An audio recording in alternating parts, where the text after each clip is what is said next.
प्रस्तुत करेंगे सोनल जी साहब। जय हाँ, जिनेंद्र सर। सोनल जी।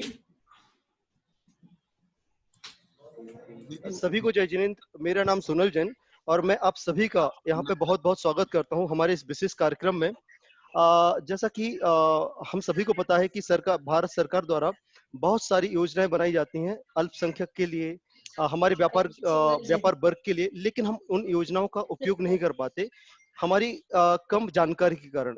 या तो हमको पता नहीं होता कि हमें उन योजनाओं का लाभ कैसे लेना है, अथवा उन योजनाओं के बारे में हमको पता नहीं होता। तो आज हम इसी विषय के बारे में बात करने जा रहे हैं और हमारे बीच मौजूद हैं एक ऐसे सम्मानीय व्यक्ति जिन्होंने समाज में पिछले 30 सालों से एक बहुत ही महत्वपूर्ण कार्य किया है। राष्ट्रीय स्तर पर जैन समाज को अल्पसंख्यक दर्जा मिलने के बाद जो सबसे महत्वपूर्ण कार्य था वो था समाज में जागृति लाने का। तो ललित जी गांधी ने यही महत्वपूर्ण कार्य अत्यंत प्रभावी रूप से पूरे भारतवर्ष में संपन्न किया। भारत सरकार के सहयोग से 2014 में अखिल भारतीय जैन अल्पसंख्यक महासंघ की स्थापना की गई एवं इस महासंघ से आज देश के लगभग 22 राज्य में लगभग 650 शाखाएं के माध्यम से यह पूरे भारतवर्ष में फैल चुका है। इसमें लगभग 1,50,000 कार्यकर्ता कार्यरत हैं। पिछले 6 वर्षों में इस फेडरेशन ने जैन समाज के छात्रों को 200 करोड़ से अधिक की छात्रवृत्ति दिलाने में अहम भूमिका दर्ज करी है। इसके अलावा भी ललित जी गांधी ने बहुत सारे महत्वपूर्ण कार्य किए हैं पिछले 30 सालों में। व्यापार एवं शिक्षा के क्षेत्र में एवं राष्ट्रीय स्तर पर बहुत सारे विशेष पदाधियों पर भी सम्मानित रहे हैं एक्चुअली। तो मैं इनका सम्मान करने के लिए बुलाना चाहूंगा भारतवर्ष दिगंबर जैन तीर्थ संरक्षणी महासभा के अध्यक्ष श्री सोनल भाई, हाँ जी, सोनल भाई सम्मान किया है आप। हाँ जी, आप पूरा कीजिए। हाँ जी, हाँ जी, हाँ जी। तो अब मैं सीधा ललित कुमार जी गांधी के पास चलता हूं जहां पे हम लोग इस चर्चा का स्टार्ट करेंगे। ललित कुमार जी गांधी। हमारे जैन समाज की धरोहर कहा जाएगा आदरणीय ललित गांधी साहब को, और वास्तव में 3,000 करोड़ रुपए जो हमारे भारत सरकार ने उपलब्ध करा दिए हैं, उसका फायदा, उसका लाभ किस प्रकार लिया जाए, इसके बारे में हमें ललित जी आज मार्गदर्शन कर रहे हैं। कहते हैं कि सुगंध की खुशबू अपने आप फैल जाती है, वैसे ललित जी हमारे बीच सुगंधित रूप में उपस्थित है। आदरणीय ललित जी। जय जिनेंद्र। जय जिनेंद्र। अखिल भारतवर्षीय दिगंबर युवा महासभा के तत्वावधान में आयोजित आज के इस माइनॉरिटी रिलेटेड इश्यूज के विशेष सेमिनार में मैं सर्वप्रथम हमारे भारतवर्ष के दिगंबर ही नहीं अपितु समस्त जैन समाज के लिए जो एक मार्गदर्शक के रूप में निरंतर हमें मार्गदर्शन करते हैं आदरणीय निर्मल जी सेठी। मुझे पता नहीं निर्मल जी अभी तक जुड़े हैं कि नहीं। जुड़ गया हूँ। जी जी जी निर्मल जुड़ गया, आपको सुन रहा हूँ जी। उपाध्यक्ष जमनालाल जी, हमारे तीर्थ रक्षक समिति की सरिता जी जैन, हमारे धर्मचंद जी पहाड़िया जी, जिन्होंने मुझे आज यहाँ आने के लिए बाध्य किया, वो मेरे मित्र पारस जी लोहाड़े, अभी जिन्होंने मेरा परिचय करके दिया सोनल जी। वैसे तो काफी सारे परिचित मेरे आज के इस जूम मीटिंग में जुड़े हुए हैं। मुझे रिचा जी भी दिख रही है, नागपुर से काफी सारे हमारे पदाधिकारी भी जुड़े हैं। हमारे मित्र ओम जी पाटनी जुड़े हैं इचलकरंजी से, उत्तर प्रदेश के हमारे साथी वर्धमान जी जुड़े हैं, कई सारे हमारे पदाधिकारी साथी पिछले 6 वर्षों के इस अल्पसंख्यक सफर में हमारे साथ काम करने वाले कई सारे साथी भी आज इसमें दिख रहे हैं। और मुझे खुशी है निर्मल जी के उपस्थिति में मुझे आप सभी से संवाद करने का कुछ मौका मिला है। निर्मल जी का मेरा निरंतर मिलना होता रहता है और एक ऐसी प्रतिभा अपने जैन समाज में है जो भारत ही नहीं पूरे विश्व भर के जैन समाज के इतिहास को दुनिया के सामने लाने का एक अतुलनीय ऐसा कार्य निर्मल जी निरंतर कर रहे हैं। कई सारे कार्य, मतलब मैं तो एक प्रातिनिधिक स्वरूप में बोल रहा हूँ, जो कई सारे हमारे साथी जानते नहीं है उनके इस पहलू को भी। एक ऐसे विशिष्ट लोगों के साथ आज हम सब लोग मिलकर इस माइनॉरिटी के विषय पर चर्चा करने का, कोरोना ने हमें एक नया माध्यम उपलब्ध करके दिया कि हम सब जगह जाके तो मीटिंग करते रहे इन 6 सालों में। अभी तंत्रज्ञान के माध्यम से हम एक दूसरे से जुड़ बात करने का प्रयास कर रहे हैं। भारत सरकार ने जैन समाज को राष्ट्रीय स्तर पर अल्पसंख्यक का दर्जा दिया। निर्मल जी इसके साक्षी है, कई वर्षों तक हम सब लोगों ने जैन समाज के नहीं करता है निर्वासन। सभी वरिष्ठों ने इसके लिए निरंतर प्रयास किए और 2014 जनवरी में जैन समाज को राष्ट्रीय स्तर पर अल्पसंख्यक का दर्जा मिला। आज करीब नहीं करता समय हो गया है। इन 6 वर्षों में जब ये दर्जा मिला उसके तुरंत बाद 2-3 महीने के अंदर हमने भारत सरकार के साथ मिलकर ये सारे लाभ जैन समाज तक किस तरह पहुंचे इसके ऊपर कर बहुत गहन चिंतन किया, विचार किया। उस समय जो माइनॉरिटी मिनिस्ट्री के सेक्रेटरी थे ललित जी पवार, जो राजस्थान के ही है, अपने समाज से अच्छी तरह से जुड़े हुए भी है, उनके सूचन के अनुसार अगर जैन समाज के लोगों के सभी वर्गों तक ये लाभ अगर पहुंचाने हैं तो इसे हमारा एक इंक्लूसिव ऑर्गेनाइजेशन की जरूरत है जो पंथ संप्रदाय के बिना काम करे, इसमें सारे लोग जुड़ के काम करे। धार्मिकता इसके काम के अंदर आड़े नहीं आनी चाहिए, या हमारी जो परंपराएं है, हमारे धार्मिक विश्वास है, उन सबसे अलग एक कॉमन प्लेटफॉर्म ऐसा बने जहां सभी जैन एकत्रित आके समाज के विकास के इस बिंदु पर भी विचार करे और कार्य करे। उनके मार्गदर्शन के अनुसार all India Jain minority federation की उस समय स्थापना की और इन 6 वर्षों में मैंने पूरे भारत के सभी राज्यों का दौरा किया। करीब करीब 1000 से अधिक मैंने बड़े सेमिनार प्रत्यक्ष रूप से आयोजित किए। तंत्रज्ञान के माध्यम से है, हम प्रत्यक्ष लोगों के साथ मिलके हमारे शाखाओं के माध्यम से जुड़े हमारे सभी कार्यकर्ता पदाधिकारी, इन सबके माध्यम से भारत के करीब करीब 12 लाख जैनों तक में 6 वर्षों में मैं पहुंचा। माइनॉरिटी के मिले हुए अधिकार और माइनॉरिटी से मिलने वाले लाभों की जानकारी देने के लिए। शुरुआती दौर में काफी सारा रेजिस्टेंस भी हुआ कि जैन समाज ने ये दर्जा क्यों लिया, हमें ये लेना चाहिए था या नहीं लेना चाहिए था। काफी गुरु महाराजों में संभ्रम थे। इन सब गुरु महाराजों को भी मिला, सभी आचार्यों को मिला, इनके मन में जो भ्रांतियां थी वो भ्रांतियां दूर करने का प्रयास किया और मुझे बहुत अच्छा सपोर्ट सभी जैन समाज से मिला। सारे जैन समाज के, अभी हम सब जानते हैं जैन समाज में हमने इतने पंथ संप्रदाय बना के रखे हैं। वैसे तो कहने के लिए हम माइक्रो माइनॉरिटी में है, लेकिन हमारे जितने पंथ संप्रदाय शायद ही दुनिया के किसी और धर्म में हमको देखने को मिलेंगे। लेकिन कहीं ना कहीं अब हमें उससे हटकर जो भी हमारी धार्मिक परंपराएं है उसे कोई बदलने की आवश्यकता नहीं है। अभी कोई ये बदलने का आधिकारिक रूप से हमारे में कोई वैसा ज्ञानी भी नहीं है आज के समाज में कि हम तय कर सके कि कौन सा सही है कौन गलत है। जो हमारा चल रहा है, जहां पे हमारी श्रद्धा है वही सही है, जिस गुरुदेव के ऊपर हमारी श्रद्धा है वही सही है, जो पंथ हमें अच्छा लगता है वही सही है। लेकिन धार्मिकता के हमारे इन परंपराओं के अलग हमारे विकास के लिए, हमारे व्यावसायिक विकास के लिए, समाज की शिक्षा के विकास के लिए अन्य सारे मुद्दे जो धर्म से हटके बाकी हमारे जीवन यापन के लिए जरूरी है, ऐसे सारे विषयों पर अगर हम एक होंगे नहीं तो हमारा बहुत बड़ा नुकसान होता आया है और आगे भी होगा। अब लोगों के अंदर इस भावना को अच्छी तरह से लोगों ने पहचान लिया कि हमें अब मजबूत होने की जरूरत है, हमें एक संघ होने की जरूरत है। और बिना संगठित रहे ना तो सरकार हमारी सुनेगी, ना समाज में हमारा कोई वजूद रहेगा। इन 6 वर्षों में मुझे बहुत अच्छा अनुभव पूरे भारत के सभी संप्रदायों के जैन समाज के प्रमुखों से मिला, सभी पंथ संप्रदायों के आचार्यों से बहुत अच्छा सहयोग मिला और इन सभी के सहयोग के कारण ही इस माइनॉरिटी फेडरेशन के माध्यम से इन 6 वर्षों में भारत भर के जैन समाज के छात्रों को 200 करोड़ से अधिक की छात्रवृत्ति दिलाने में हमें सफलता मिली है। आज भी हमारे में से लाखों लोग ऐसे हैं जिन्हें इन योजनाओं के बारे में जानकारी नहीं है। बहुत बार ऐसा भी देखा गया कि जिन्होंने लाभ लिया है उन्होंने और लोगों को बताने का प्रयास नहीं किया। उन्होंने खुद मेहनत करके आवेदन किया, लाभ मिला, लेकिन औरों को भी बताना चाहिए हमें कैसे मिला, किस तरह से इसका आवेदन होता है। ये जानकारी जिन्होंने लाभ लिया है उन्होंने भी अगर देने का प्रयास किया तो हम बहुत जल्दी इस अभियान में सफल होंगे। लेकिन कोई ये नहीं है, आज का हमें एक अवसर मिला है। ऐसे अवसरों के माध्यम से आज भी काफी सारे प्रमुख लोग इसके अंदर जुड़े हैं। हम आज भी तय करते हैं तो आने वाले 2-3 साल के अंदर जैन समाज का एक भी व्यक्ति ऐसा नहीं रहना चाहिए जिसे इस योजनाओं की जानकारी नहीं हो। लाभ लेना या न लेना ये अलग बात है, लेकिन इसकी जानकारी हमारे पास होना चाहिए, और जिसको इस चीजों की आवश्यकता है उनको हमें जानकारी देने का प्रयास अवश्य करना चाहिए। अब अगर माइनॉरिटी स्टेटस के बेनिफिट्स, कई बार हम बातें करते हैं, लोग बोलते भाई मुझे पहले पैसा क्या मिलेगा ये बताओ।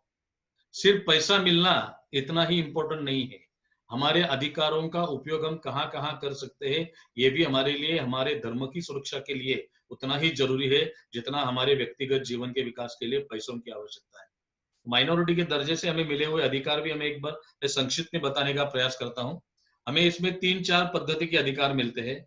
एक तो हमारी कॉन्स्टिट्यूशनल राइट जो वैसे भी प्रिवेल करते हैं, हमारा जो भी धार्मिक परंपरा है उसे निर्वहन करने से हमें कोई रोक नहीं सकता है। जैसे हमने कई बार देखा कई जगह पे, जैसे 2 साल पहले गोवा में हमें समस्या आई, महाराष्ट्र के कोकण एरिया में समस्या आई, हमारे गुरुदेवों को विहार करने में लोगों ने विरोध करने का प्रयास किया, तब हमें पुलिस का बल संरक्षण लेना पड़ा। ये हमारा परंपरा है, ये हमारी शास्त्रोक्त गतिविधि है, तो ये हमारी गतिविधि करने से कोई हमें डिस्टर्ब नहीं कर सकता। हमारी जो भी पूजा की पद्धति है, जो भी हमारे धर्म आचरण की शास्त्रीय पद्धति है, वो आचरण करने से कोई हमें डिस्टर्ब नहीं कर सकता। अगर कोई ऐसा प्रयास करता है तो हम उसके ऊपर लीगल एक्शन ले सकते हैं। ये हमें मिला हुआ कॉन्स्टिट्यूशनल अधिकार है। हम किसी को तकलीफ देने जाते नहीं। जैन समाज की परंपरा है लाखों वर्षों की, जैन समाज ने ना तो कभी किसी को प्रयास तकलीफ देने का प्रयास किया, ना हमारी वो परंपरा है। हम तो चींटी को भी नहीं मारते। छोटे छोटे जीवों की रक्षा करने की हमारी परंपरा है, लेकिन हमारे परंपरा में अगर कोई तकलीफ देने का प्रयास करता है तो हम उसके ऊपर लीगल एक्शन ले सकते हैं। दूसरा हमें अधिकार मिला है हमारे शिक्षा व्यवस्था में हमारे समाज को एम्पावरमेंट करने का। जैन समाज के द्वारा संचालित जितनी भी शिक्षा संस्थान है भारत भर में, आज के डेट में 14,000 से अधिक स्कूल भारत के जैन समाज द्वारा संचालित होती है। लेकिन हमारा दुर्भाग्य है कि हमारे सालों से सभी समाज के जरूरतमंद लोगों के लिए काम करने का प्रयास किया। मेरे पूर्व शुरुआत में जो हमारे भाई बात कर रहे थे, लेकिन कहीं ना कहीं हमारे समाज के प्रति हमने उतना ध्यान नहीं दिया जितना देने की आवश्यकता थी। हम सभी समाज के लिए करना चाहिए, हमारा उसका कोई विरोध नहीं, क्योंकि हमारी वो परंपरा ही है। लेकिन हमारे समाज में भी जरूरतमंद है, हमारे समाज के बच्चों को भी अच्छी शिक्षा है। इन सारे परंपरा में हमने स्कूल तो खोले, लेकिन हमने इस तरह के स्कूल खोले कि ये चैरिटेबल स्कूल है। समाज के गरीब लोग आएंगे, बाकी समाज के लोग बच्चे आएंगे, और हमारे बच्चे किसी कॉन्वेंट स्कूल में जाके पढ़ेंगे। मैंने ऐसे भारत से कई स्कूलों के चेयरमैन से बात की, उन्होंने बोला हमारे स्कूल में 2000 बच्चे, कोई बोलते हैं 3000 बच्चे हैं। जब मैं पूछता हूँ आपका बच्चा कहाँ जाता है, आपका पोता कहाँ जाता है, तो सेंट जेवियर स्कूल में जाता है, मेरी पोती होली क्रॉस में जाती है। क्यों? हम जैन समाज के स्कूल खोलते हैं और जैन बच्चे किसी मिशनरी स्कूल में पढ़ते हैं। कहीं ना कहीं इसके ऊपर हमें आत्मचिंतन करने की आवश्यकता है। हमें एक विशेषाधिकार मिला है हमारे बच्चों को अच्छी शिक्षा देने के लिए। जैन समाज के एजुकेशन इंस्टीट्यूट एम्पावर्ड हो, वो इंटरनेशनल लेवल के बने। इन स्कूलों को संचालित करने में हमें जो विशेषाधिकार मिले हैं, उसमें सबसे बड़ा अधिकार है हमारे यहाँ स्टाफ अपॉइंट करने में हमें कोई रिजर्वेशन एप्लीकेबल नहीं है। कोई SC ST OBC BC no reservation. हम हमारे मर्जी का जो भी वो क्वालिफाइड स्टाफ होगा उसे अपॉइंट कर सकते हैं, और हमारे ऑर्गेनाइजेशन में काम नहीं करने वाले स्टाफ को निकाल सकते हैं। हमारे मैनेजमेंट में गवर्नमेंट का इंटरवेन नहीं होता है। माइनॉरिटी दर्जे के कारण हमें मिला हुआ ये विशेष अधिकार है। हमें मिला हुआ और एक अधिकार है, हमारे जितने भी एजुकेशन इंस्टीट्यूट है उसके सिलेबस में ऑफिशियली हम जैन धर्म, जैन इतिहास और जैन संस्कृति इसके अभ्यासक्रम में समाविष्ट करके सभी को पढ़ा सकते हैं। इसमें भी कोई हमें रोक नहीं सकता है। ये बहुत बड़ा अधिकार हमें मिला है, क्योंकि आने वाली पीढ़ी को, आने वाले जनरेशन को, फिर वो जैन हो या अजैन हो, जैन समाज के बारे में कोई भी जानकारी मिलेगी नहीं जब तक हमारा इतिहास लोगों के सामने पहुंचेगा नहीं। और शिक्षा क्षेत्र के अलावा इसका सबसे प्रभावी माध्यम और कोई नहीं है जहां से हम जैन समाज के गौरवशाली इतिहास की बात लोगों के सामने रख सके। हमें कोई हमारे धर्म का प्रसार करने के लिए नहीं चाहिए, पर जो वास्तविकता है, हमारे बारे में जो भ्रम फैलाए जाते हैं, उन भ्रमों को दूर करने के लिए हमने ये जो भारत देश के बारे में कई लोग बात करते, देश निर्माण जैन समाज ने किया, ये सारी चीजें अगर लोगों तक आएगी तो हमारे समाज के प्रति, हमारे गुरु महाराजों के प्रति, हमारे धार्मिक संस्थानों के प्रति लोगों का देखने का नजरिया भी पॉजिटिव होगा। इसके लिए भी जरूरी है हमारे बच्चों के अंदर जैन धर्म के संस्कार जीवित रखने के लिए भी शिक्षा में जैन धर्म की शिक्षा बहुत आवश्यक है। और ये स्कूली शिक्षा में होने के लिए अगर हमारे संचालित स्कूल होंगे तभी हम ये कर पाएंगे। कोई क्रिश्चियन मिशनरी हमारे धर्म के संस्कार देने के लिए नहीं बैठा है। तो इस विषय पर भी आज हम काफी सारे सीनियर लोग इसके अंदर जुड़े हुए, समाज के प्रमुख लोग, इस विषय पर आप जरूर चिंतन करें। हमारी जो स्कूल चल रही है उसका मॉडल भी बदलने की जरूरत है, उसका इंफ्रास्ट्रक्चर अच्छा हो कि सारे जैन समाज के बच्चे हमारे स्कूलों में ही आए। इसके लिए भी आप जरूर चिंतन करें। जहां ऐसी हमारी स्कूल समाज की स्कूल नहीं है उस एरिया में हम हमारी स्कूल खोलने का भी प्रयास जरूर करें। हम जितना डोनेशन साल में बाकी समाज के स्कूलों में देते हैं या अन्य स्कूलों में देते हैं उतने डोनेशन के अमाउंट में अपने समाज का स्कूल बन सकता है। तो इस विषय पर हम सबने बहुत गंभीरता से चिंतन करने की आवश्यकता है।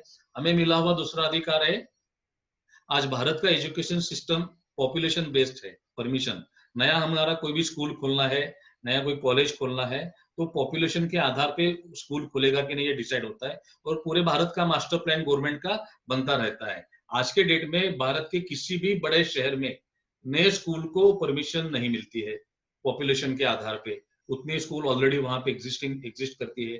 कई जगह पे मेडिकल कॉलेज का परमिशन नहीं मिलता है, टेक्निकल इंस्टीट्यूट का परमिशन नहीं मिलता है, या काफी सारे ऐसे इश्यूज आते हैं जहां परमिशन का दिक्कत होता है। लेकिन हमें माइनॉरिटी स्टेटस मिलने के कारण पूरे भारत में कहीं भी हम किसी भी तरह का एजुकेशन इंस्टीट्यूट खोलना चाहते हैं तो उसे परमिशन देना एक गवर्नमेंट के ऊपर बाइंडिंग है। हमें परमिशन कोई रिजेक्ट नहीं कर सकता है। तो ये हमारा जरूर प्रयास होना चाहिए, बड़े से बड़े शहर में हो या छोटे से छोटे गांव में हो, जहां भी पॉसिबल हो हमें स्कूल जरूर शुरू करना चाहिए। इन स्कूलों के माध्यम से ही हम हमारे आने वाले जनरेशन को जैन धर्म के संस्कार और जो नॉर्मल संस्कार भी है, धर्म के संस्कार मतलब हमारे जीवन जीने के लिए भी जो आवश्यक संस्कार है वो भी स्कूलों के माध्यम से ही दिए जा सकते हैं, जो आज के प्रचलित व्यवस्था में बड़े स्कूलों में पॉसिबल नहीं है। तो ये हमें मिला हुआ माइनॉरिटी स्टेटस के कारण अधिकार है, इसका भी हमें जरूर उपयोग करना चाहिए। ये धर्म के क्षेत्र में मिला हुआ अधिकार है, शिक्षा के क्षेत्र में मिला हुआ अधिकार है, और इसी के साथ साथ हमारे एम्पावरमेंट के लिए गवर्नमेंट ने कई सारी योजनाएं बनाई है। तो माइनॉरिटी के अंदर जो योजना वर्टिकली चलती है, मोस्टली 90% स्कीम जो है ये सेंट्रल गवर्नमेंट संचालित करता है। सेंट्रल गवर्नमेंट का माइनॉरिटी मिनिस्ट्री, काफी बार हम एक कंफ्यूजन रहता है कि माइनॉरिटी कमीशन के पास हम मानते हैं ये दो वो दो। माइनॉरिटी कमीशन के काम का अपना एक सीमित दायरा है। समाज के अंदर निर्मित कोई भी डिस्प्यूट है, एक कम्युनिटी के अंदर इंटरनल डिस्प्यूट हो या समाज के अंदर और कोई सोशल डिस्प्यूट तैयार हुए हो या ऐसे कोई इश्यूज तैयार हुए हो या हमारी कोई रिकमेंडेशन सरकार तक पहुंचानी हो, उस हद तक सीमित है आयोग का काम। लेकिन ये जो एम्पावरमेंट की योजनाएं है, समाज के विकास की योजनाएं है, फाइनेंशियल सपोर्ट की योजनाएं, ये सारी योजनाएं माइनॉरिटी मिनिस्ट्री के माध्यम से संचालित होती है। और माइनॉरिटी मिनिस्ट्री भारत के अंदर जितने भी चलती है उसमें से 90% स्कीम ये सेंट्रल गवर्नमेंट की है और उसके इम्प्लीमेंटिंग एजेंसी ये स्टेट गवर्नमेंट होता है। और कुछ स्टेट ऐसे हैं जो अपना माइनॉरिटी डेवलपमेंट के लिए अलग से बजट प्रोवाइड करते हैं। जैसे महाराष्ट्र का हमारा बजट 600 करोड़ है, कर्नाटक का बजट करीब 700 750 करोड़ का है, आंध्र प्रदेश बजट देता है अलग से, तेलंगाना अलग से बजट देता है, अभी पिछले दिनों से बंगाल ने भी अलग से बजट देना शुरू किया, उत्तर प्रदेश में भी कुछ है। एक ऐसे 8-9 स्टेट है भारत में जो स्टेट की तरफ से भी अलग से माइनॉरिटी डेवलपमेंट की स्कीम के लिए बजटिंग होता है। अदरवाइज बाकी मेजॉरिटी स्टेट्स में सेंट्रल की स्कीम इंप्लीमेंट करने का काम स्टेट गवर्नमेंट करते हैं।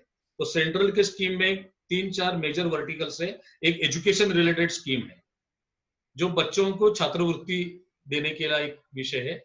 दूसरा है एजुकेशनल इंस्टीट्यूट के लिए जो इंस्टीट्यूशनल डेवलपमेंट के लिए स्कीम्स होती है उसके लिए है। तीसरा है हमारे रिलीजियस और कम्युनिटी डेवलपमेंट के लिए, कम्युनिटी है तो समाज के क्लस्टर बेस्ड डेवलपमेंट के लिए जो जनरल पर्पस के लिए हमारी सुविधा निर्माण करना है उसका। और चौथा उसी के अंदर विभाग है हमारे धार्मिक जो धरोहर है उसके सुरक्षा का। और दूसरा विभाग है हमारे इंडिविजुअल एम्पावरमेंट का, फिर उसके लिए लोन जैसी सुविधा है या बिजनेस के लिए है या किसानों के लिए है, महिलाओं के लिए, ऐसे अलग अलग योजनाएं हमारे सभी के विकास के लिए है। तो ये 4-5 वर्टिकल में डाउन द लाइन काम करना एक बहुत आवश्यक है। सबसे ज्यादा काम हुआ है बच्चों के छात्रवृत्ति पे। ये छात्रवृत्ति में भी अभी काफी सारे कंफ्यूजन लोगों के अंदर है। जब 5-6 साल पहले जब पहली बार हमें स्टेटस मिला, उस समय उस साल मतलब जनवरी में स्टेटस मिला, तो उस साल के एजुकेशनल ईयर में 2014-15 के साल में पूरे भारत के लिए हमारा कोटा था 60,000 स्कॉलरशिप्स का, और जैन समाज के एप्लीकेशन गए थे 16,000 पूरे भारत से। उसी साल हमने बहुत तेजी से इस विषय को समाज तक पहुंचाने का प्रयास किया। जब हम सरकार के साथ, उस समय नजमा हेपतुल्ला कैबिनेट मिनिस्टर थी, उनके साथ बैठे थे, जैन समाज के इन योजनाओं के बारे में जानकारी या रिव्यू लेने के लिए उन्होंने एक ऑफिशियल मीटिंग कन्वे किया था।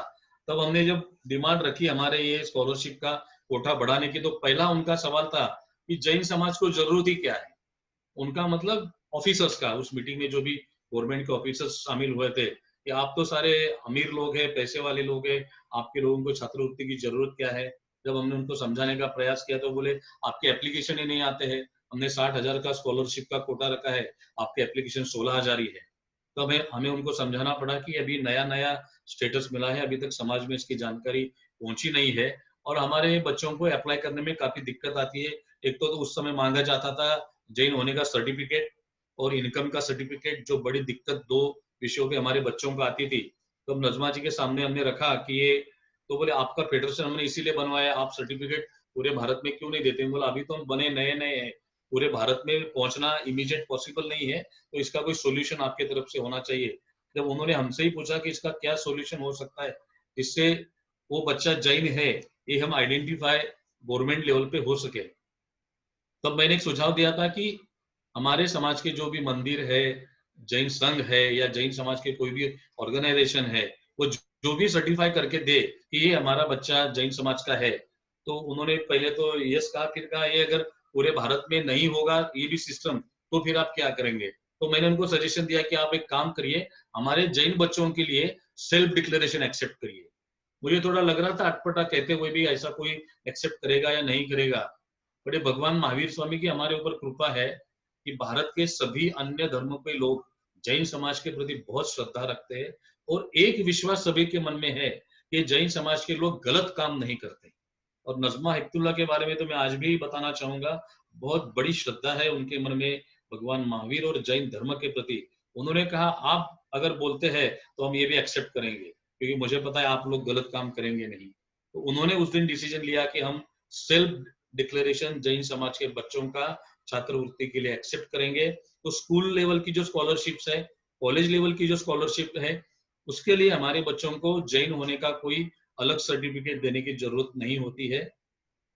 अपना सेल्फ डिक्लेरेशन जो लगाते हैं वो सफिशिएंट है।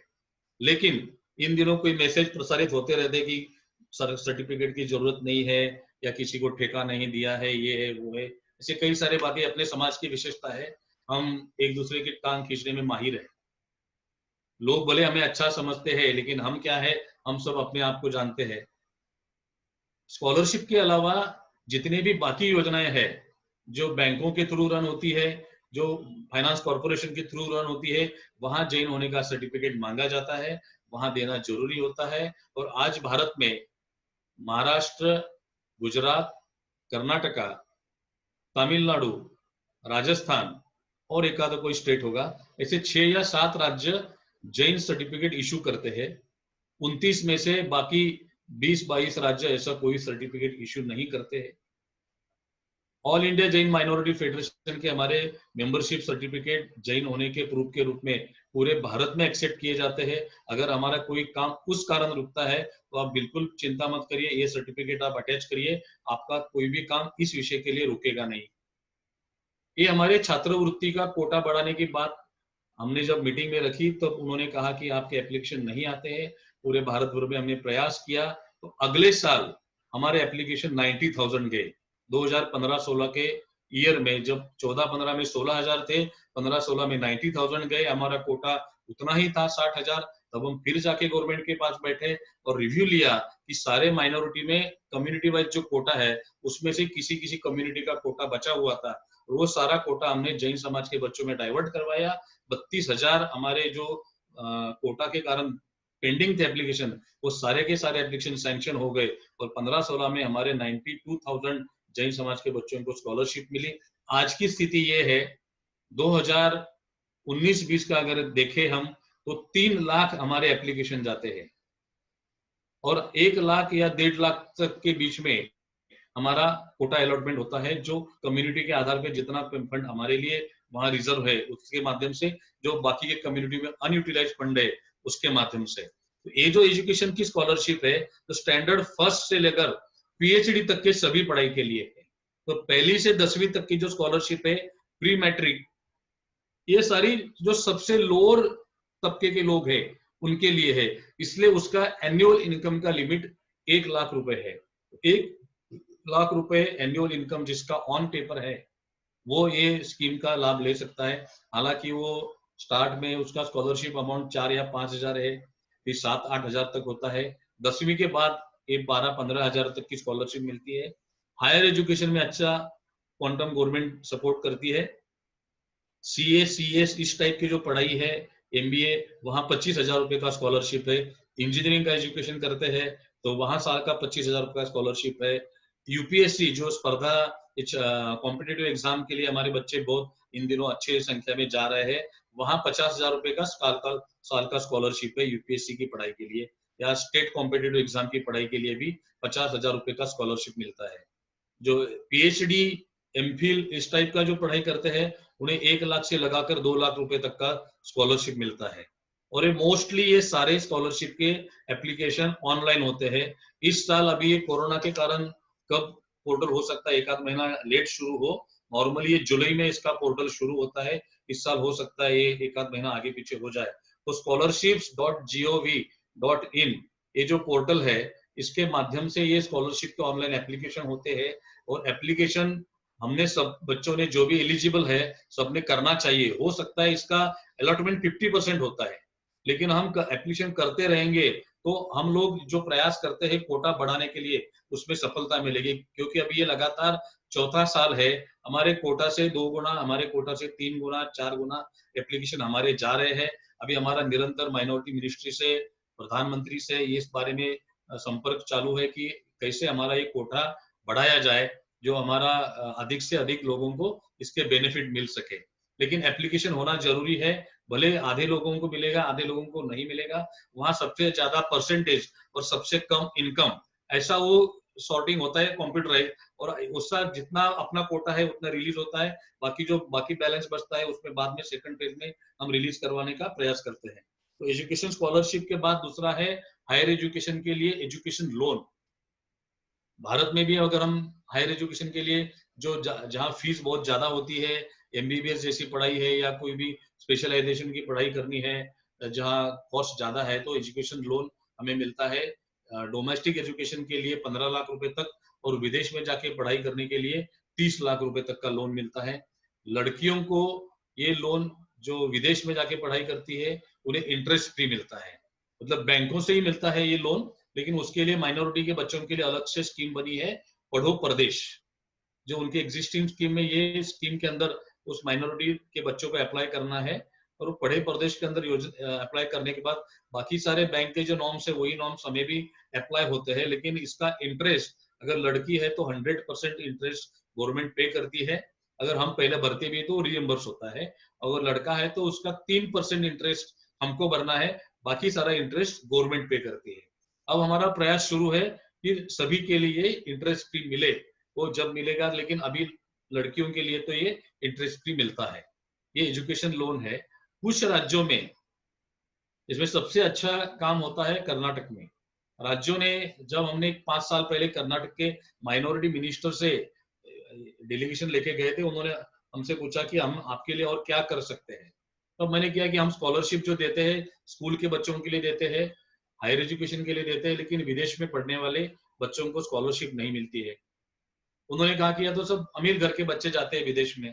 मैंने कहा ऐसा कुछ नहीं है, विदेश में पढ़ाई ऑर्डिनरी घर के बच्चे भी जो होशियार है वो भी जाते हैं, और हर एक बच्चे की इच्छा होती है हायर एजुकेशन के लिए विदेश जाने के लिए, सबको पॉसिबल नहीं होता है, तो कुछ ना कुछ हमें उसको सपोर्ट देना चाहिए। तो मेरी ऐसी अपेक्षा थी कि 2-5 लाख रुपए अगर उसे मिल जाए तो उसका बाकी का एकोमोडेशन और खाने पीने का खर्चा उस बच्चे का निकल जाए विदेश का। तो एक नॉर्मली हमें पता है कि गवर्नमेंट के पास अब जब कोई मांगना होता है तो जितना मांगते हैं उतना नहीं मिलता है, 30-35 साल का मेरा अनुभव है, विभिन्न क्षेत्रों में मैं काम करता हूँ सरकार के साथ, तो मांगते उसका 25% मिलता है, कभी आधा मिलता है। तो उन्होंने पूछा कि कितना देना चाहिए, मैंने कहा 10 लाख रुपए तक होना चाहिए स्कॉलरशिप। तो पता नहीं वो सज्जन के मन में क्या विचार आए, उन्होंने कहा अच्छा सुझाव है आपका, मैं इस पे अप्रूव करता हूँ। उन्होंने मेरे लेटर पे रिमार्क मारा कि 10 लाख रुपए सालाना स्कॉलरशिप देनी चाहिए। मैं अपेक्षा कर रहा था 3-4 लाख की 2 साल के लिए, उन्होंने लिख लिया 10 साल। मैंने कहा 10 लाख होना चाहिए, तो 10 लाख उन्होंने एन्युअल लिख दिया। तो विदेश की सारे कोर्सेज 2 साल के होते हैं, तो वो स्कॉलरशिप बन गई 20 लाख रुपए की। वो स्कीम अप्रूव हो गई और पिछले 5 वर्षों में अकेले कर्नाटक में जैन समाज के 160 बच्चों को 20 लाख रुपए पर स्टूडेंट की स्कॉलरशिप मिली है, लोन नहीं। ये स्कॉलरशिप हमें वापस रीपेमेंट नहीं करना है। और कर्नाटक का ये मॉडल हम अब प्रयास कर रहे हैं पूरे भारत में इंप्लीमेंट करवाने के लिए।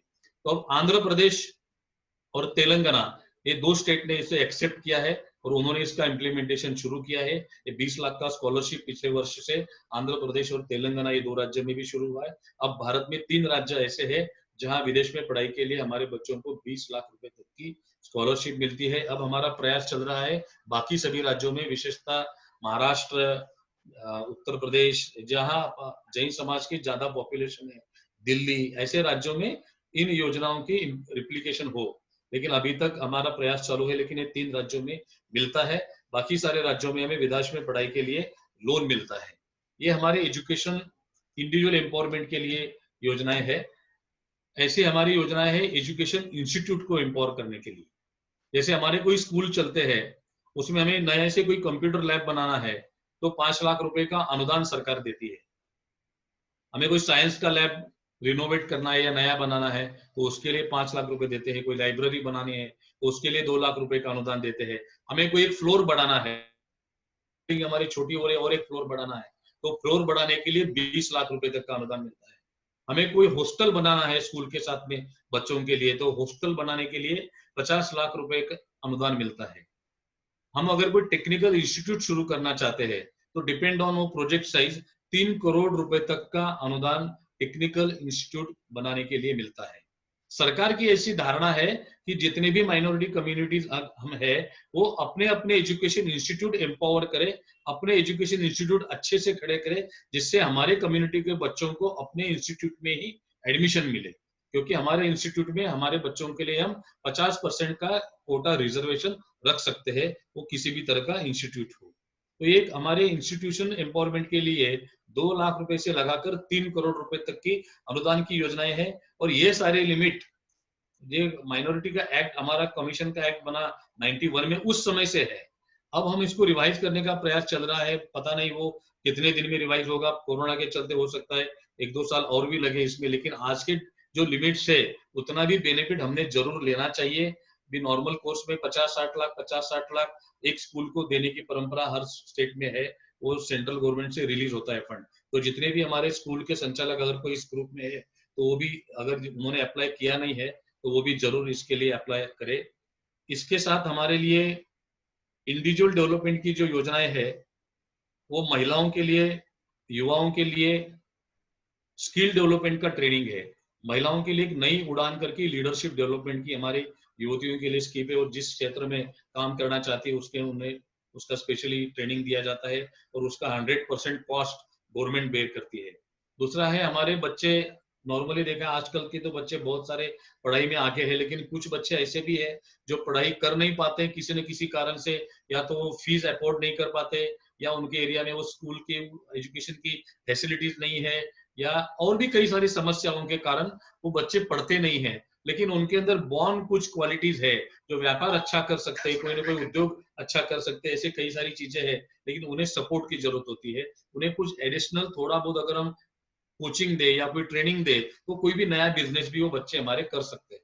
तो ये स्किल डेवलपमेंट की जितनी भी कोर्सेज भारत भर में चलते हैं, फिर वो 2-5 हजार रुपए फी वाला कंप्यूटर सीखने जैसा कोर्स हो, जो हमारी किसी भी महिलाओं के लिए भी उपयोगी है, या डायमंड कटिंग पॉलिशिंग का 1 लाख रुपए फीस वाला कोर्स हो, फैशन डिजाइनिंग का है, ज्वेलरी डिजाइनिंग का है, और भी कई तरह के कोर्स है।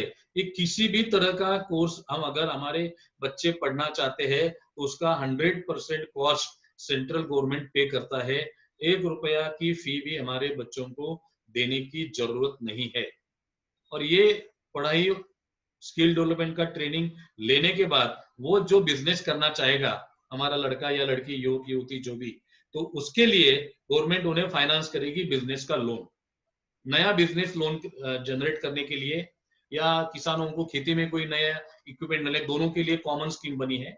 उसमें क्रेडिट लाइन 1 की जो स्कीम है वो हमारे लिए इतनी यूजफुल नहीं, क्योंकि उसका इनकम लिमिट एनुअल 80,000 या 1 लाख रुपए तक है, जो बहुत इम्पॉसिबल होता है किसी बिजनेसमैन के लिए प्रूव करना। क्रेडिट लाइन 2 की जो स्कीम है, जिसके एनुअल इनकम 6 लाख के अंदर है फैमिली का ऑन पेपर, वो ये स्कीम का बेनिफिट ले सकता है। उसे 30 लाख रुपए तक का बिजनेस करने के लिए लोन मिलता है। वो स्किल डेवलपमेंट का ट्रेनिंग लिया है, उसे प्रायोरिटी देती है, और बाकी सभी को भी मिल सकता है नए बिजनेस के लिए। ये हमारे एग्जिस्टिंग बिजनेस के लिए नहीं है। अगर हम बिजनेस कर रहे हैं तो हमारी वाइफ कोई नया बिजनेस शुरू कर सकती है, हमारा बेटा नया बिजनेस शुरू कर सकता है, हमारी बेटी नई बिजनेस शुरू कर सकती है। मैं क्या कहना चाहता हूँ, मुझे लगता है आप समझ गए होंगे। ये पुराने बिजनेस के लिए नहीं है, नए बिजनेस के लिए लोन है। वो 30 लाख रुपए तक का लिमिट है इसका, और इसका इंटरेस्ट अगर हम लेडीज के नाम पे करते हैं तो 6% साल का इंटरेस्ट है, और जेंट्स के नाम पे करते हैं तो 8% इंटरेस्ट है। ये भी हो सकता है 1 आध साल में इंटरेस्ट और 2-3% ये कम होगा, क्योंकि बैंकिंग के सारे रेट अब कम हो रहे हैं। तो ये भी हमारे 5 साल से चल रहा इंटरेस्ट रेट है, 4-4.5 साल हो गए, तो ये भी हो सकता है 2% और कम होगा। आज के जो एप्लीकेबल रेट है वो मैं आपको बता रहा हूँ। तो ये सेंट्रल गवर्नमेंट की स्कीम है, जो स्टेट गवर्नमेंट के माइनॉरिटी फाइनेंस कॉर्पोरेशन के माध्यम से संचालित होती है। इसमें छोटी सी प्रॉब्लम आती है, स्टेट के जो माइनॉरिटी कॉर्पोरेशन है, उन्होंने पहले के जो लोन इश्यू किए हैं, अगर वो लोग डिफॉल्ट में है तो ये नया लोन इश्यू करने में थोड़ा संकोच करते हैं या करना नहीं चाहते। और जैन समाज ने अभी तक तो ये लोन लिया ही नहीं है, तो पुराने लोन उनके डिफॉल्ट में है, वो किसी और कम्युनिटी के हैं, मैं उस बारे में बोलने की आवश्यकता नहीं है, तो उसका खामियाजा हमें भुगतना पड़ रहा है। तो हम, हमारा गवर्नमेंट का चल रहा है भी आप कम्युनिटी वाइज उसका बाइफरकेट करिए। अगर हमारे कम्युनिटी में कोई डिफॉल्ट है तो हम उसका वे आउट निकालेंगे, हमारे कोई लोन उसके लिए नहीं रुकना चाहिए कि किसी और का डिफॉल्ट है। तो ये लगभग कर्नाटक में, राजस्थान में इसका बहुत अच्छी तरह इंप्लीमेंट हो रहा है। महाराष्ट्र में अभी इसको 5 लाख तक की शुरू किया है। इसका एक्चुअली सेंट्रल गवर्नमेंट का अप्रूवल 30 लाख तक का है, तो अगर हम थोड़ा सा प्रयास करते हैं तो ये भी हो सकता है। हर स्टेट में माइनॉरिटी फाइनेंस कॉर्पोरेशन के थ्रू ये स्कीम इंप्लीमेंट होती है। मैं, जैसे निर्मल जी से भी मेरी निरंतर बातें होती रहती है, हमारे समाज में ये स्कीम इंप्लीमेंट के स्टेज पे, आज मैं तो भाषण करके चला जाऊंगा, लेकिन भारत भर में इसे इंप्लीमेंट करने की एक व्यवस्था का निर्माण जरूरी है। और वो एक ऑर्गेनाइज व्यवस्था, जैसे हम फेडरेशन के माध्यम से बना रहे हैं पूरे शाखा, लेकिन वो सब जगह होगी तब होगी। लेकिन एक काम हमारे चार्टर्ड अकाउंटेंट बहुत अच्छी तरह से कर सकते हैं। हमारे काफी सारे चार्टर्ड अकाउंटेंट है अपने समाज के, हम इन प्रोफेशन में भी बहुत आगे है पूरे भारत में, तो सालों से आपके क्लाइंट है। लेकिन ये कोरोना के इस संकट में समाज के लिए कुछ करने का अवसर हमारे चार्टर्ड अकाउंटेंट फ्रेटर्निटी के लिए आया है। तो मेरा सभी सीए फ्रेटर्निटी से अनुरोध है कि हमारे समाज के लोगों को सबसे ज्यादा तकलीफ होती है पेपर वर्क करने में। तो अगर ये पेपर वर्क करने का कोई सपोर्ट सिस्टम अपने समाज के अंदर से मिले, एक सेवा के रूप में हम करें, जैसा भी आपको पॉसिबल हो, या कंसेशनल रेट में हो या मिनिमम रेट में हो, लेकिन समाज के हमारे जो भी ऐसे स्कीम के बेनिफिट लेने चाहते हैं उनका एक प्रोजेक्ट रिपोर्ट बनाना होता है। वो प्रोजेक्ट रिपोर्ट बना के नॉमिनल एक थोड़ा बहुत फॉलोअप अगर होता है तो ये इजीली हमारे लोगों को ये बेनिफिट मिल सकते हैं। तो चार्टर्ड अकाउंटेंट जितने भी है, या कोई से प्रोजेक्ट कंसल्टेंट के रूप में अगर कोई काम करते हैं, तो वो ये लोग अच्छा काम कर सकते हैं। और इनका सपोर्ट सिस्टम अगर हम बना पाए हर एरिया के लिए, तो हमारे समाज में ये बेनिफिट बहुत तेजी से पहुंचेंगे। हमारा सबसे बड़ा कमजोर अगर कोई मुद्दा है तो हम पेपर वर्क में बहुत कमजोर रहते हैं, और हमारे लोग थक जाते हैं कि 1-2 बार उन्होंने कोई और डॉक्यूमेंट मांगे तो हम छोड़ देते, यार बार बार कौन जाएगा। लेकिन देखो, एक बार तो तकलीफ लेनी पड़ती है। सरकार का कोई भी पैसा लेना है तो पेपर वर्क करना पड़ता है, और जब तक हमें आदत नहीं लगती इन चीजों की तो थोड़ी हमें तकलीफ लगती है। आज हम 2014 में जब हमें दर्जा मिला, जब हम बैठे थे मिनिस्ट्री में सेंट्रल गवर्नमेंट में, कितना फंड एलोकेशन होता है, जो हमको पता था नॉर्मली कि मुसलमान समाज को साल का 3,000 करोड़ रुपए मिलता है, इतना मिलता है। मैंने बोला हमको कितना मिलेगा, तो पहला उनका तो रिएक्शन ऐसा ही था कि आपको क्या जरूरत है पैसों की, आप तो सारे पैसे वाले हैं। फिर हमने जब कन्विंस किया तो हमारी सारा भारत भर का परिस्थिति बताई। मैं जिस कोल्हापुर से आता हूँ, यहाँ पे हमारे खेती करने वाले हजारों जैन समाज के लोग हैं, जिन्हों कल क्या खाने का या जे उनकी चिंता है। ऐसे भी कई परिवार है। ये सारी बातें जब समझाई तब उन्होंने कहा पैसा तो मिल सकता है, लेकिन वो आपके लिए आसान नहीं है, क्योंकि उसके लिए बहुत मेहनत करनी पड़ती है, ये आप लोग नहीं कर पाएंगे। ऐसा उन्होंने थोड़ा सरकास्टिक वे में कहा था, लेकिन हमने कहा जरूर हम प्रयास करेंगे। उसी का एक फल है जो माइनॉरिटी फेडरेशन का गठन हुआ। आज मुस्लिम समाज में जो इतना बड़े क्वांटम पे पैसा जाता है, उसका सबसे बड़ा रीजन है उन्होंने डाउन द लाइन पूरा नेटवर्क बनाया है, गली मोहल्ले तक, हर गांव में, हर जिले में, हर शहर में वहां उनका नेटवर्क बना है। जैसे ही गवर्नमेंट के स्कीम लॉन्च होते हैं या हर साल इसके एप्लीकेशन के डेट होते हैं, वो समाज के लोग समाज के हर लोगों से एप्लीकेशन भरवाते हैं, उनका पेपर वर्क पूरा कराते हैं, वो सबमिट कराते हैं, वो सैंक्शन कराते हैं। ये सारा काम वो समाज के कार्यकर्ता करते हैं और समाज के लोगों तक पैसा पहुंचाते हैं। ये नेटवर्क उनका इतना स्ट्रांग है, इसके लिए इतने बड़े पैमाने पे उनको पैसा मिलता है। और हमारा दुर्भाग्य ये है कि हमारे लिए जो एलोकेटेड फंड है वो भी हम ले नहीं पाते, क्योंकि हमारा वो ऑर्गेनाइजेशन उस तरह से काम नहीं करता है जिस तरह से हमारे आखिरी तबके तक ये काम होना चाहिए। तो ये सिस्टम जनरेट करने के लिए हमें प्रयास करना जरूरी है। आज की सभा इसका एक बहुत अच्छा माध्यम बन सकता है। ऐसा सिस्टम डेवलप करने के लिए प्रयास हम सब लोग अपने अपने जगह पे करें। जैसे दिगंबर महासभा है और भी काफी सारे लोग जुड़े, सभी लोग अगर हम प्रयास करें, जैसे चार्टर्ड अकाउंटेंट की मैंने बात कही, जो भी हमारे प्रोफेशनल्स इस तरह के योगदान अगर हम देंगे, तभी हमारे समाज के सभी लोगों तक ये स्कीम अच्छी तरह से गवर्नमेंट की पहुंच पाएगी। हमारा पैसा यूटिलाइज नहीं हो रहा है। हर तीसरे महीने मुझे मिनिस्ट्री से फोन आता है, ललित जी आपने ये स्कीम सैंक्शन करवा तो लिया है, अब तक आपका एक भी एप्लीकेशन आया नहीं है, आपके एप्लीकेशन आते नहीं है। ये सबसे बड़ी समस्या है। हम पेपर वर्क में कमजोर है, तो वहां हमें ज्यादा ध्यान देने की आवश्यकता है। तो ये लोन का जो गवर्नमेंट का स्कीम है, जब नजमा हिप्तुल्ला जी तभी हमने सैंक्शन करवा के लिया था। जो उस समय 5 लाख का लिमिट था वो 30 लाख करवा लिया। हम प्रधानमंत्री जी के पास गए, उन्होंने 1500 करोड़ रुपए का स्पेशल फंड ये बिजनेस एम्पावरमेंट लोन स्कीम के लिए दिया हुआ है। सेंट्रल गवर्नमेंट ने सभी स्टेट गवर्नमेंट को कम से कम 4 या 5 रिमाइंडर इन 3-4 वर्षों में भेजे हैं। कुछ स्टेट गवर्नमेंट अच्छी तरह से इंप्लीमेंट कर रही है, कुछ जगह नहीं हो रहा है। तो कहीं ना कहीं अगर हम हमारा प्रेशर क्रिएट करेंगे तो हमारा अधिकार है, सब जगह हमें ये लोन का पैसा मिल सकता है।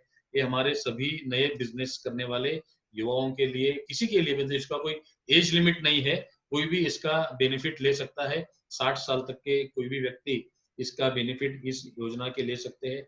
एग्रीकल्चर में ट्रैक्टर परचेस करने के लिए या ड्रिप इरिगेशन के लिए, इस तरह के कोई भी हम डेवलपमेंट एग्रीकल्चर में करना चाहते हैं तो उसके लिए भी ये कंसेशन रेट का लोन देने का प्रावधान है। इसके बाद गवर्नमेंट की योजना है महिलाओं के लिए। अगर महिलाओं का हम बचत गट बोलते हैं महाराष्ट्र में, जैसे सेल्फ हेल्प ग्रुप है का युवती मंडली बोलते हैं, जो भी उसका महिलाओं का ग्रुप बना के अगर हम उनको व्यापार के लिए प्रमोट करते हैं तो एक महिला को 1.5 लाख रुपए का लोन साल के 3% इंटरेस्ट से दिया जाता है। और 20 महिलाओं का एक ग्रुप, उसकी मैक्सिमम लिमिट 20 महिलाओं के एक ग्रुप की है, तो 20 महिलाओं के ग्रुप में 30 लाख रुपए तक का लोन 3% साल के इंटरेस्ट से दिया जाता है। महिलाओं के जितने भी प्रोडक्ट्स होते हैं, इसमें 3-4 तरह की योजनाएं महिलाओं के लिए। उन्हें वो चीज बनाने का ट्रेनिंग की सारी व्यवस्था गवर्नमेंट करती है। कोई भी आप ट्रेनिंग लो उसका कॉस्ट गवर्नमेंट पे करेगी। वो आप जो भी उत्पाद कराएंगे उसके लिए लोन गवर्नमेंट देगी। वो प्रोडक्शन के मार्केटिंग के लिए गवर्नमेंट सपोर्ट करती है। कोई भी एग्जीबिशन में आप जाके आपका प्रोडक्ट्स रखना चाहते हैं तो उस एग्जीबिशन के लिए, स्टॉल के लिए पैसा आपको गवर्नमेंट सब्सिडी में देती है। वहां आने जाने का खर्चा गवर्नमेंट देती है। और गवर्नमेंट अभी एक हुनर हाट करके एग्जीबिशन बड़े बड़े शहरों में लगाती है। अभी मुख्तार जी से हमारी बात हुई, मिनिस्टर अपने मुख्तार नकवी से, तो वो छोटे शहरों में भी इस साल कर रहे हैं। अभी वो कोरोना के लॉकडाउन के बाद उसका प्लानिंग डिक्लेयर होगा। तो ये जो भी हुनर हाट होते हैं, जैसे बॉम्बे में हुनर हाट होता है मरीन लाइंस के वहां जो ग्राउंड से, वहां पे एक स्टॉल का भाड़ा नॉर्मल कोर्स में 1 लाख रुपए होता है, वो हमारे लिए फ्री मिलता है स्टॉल।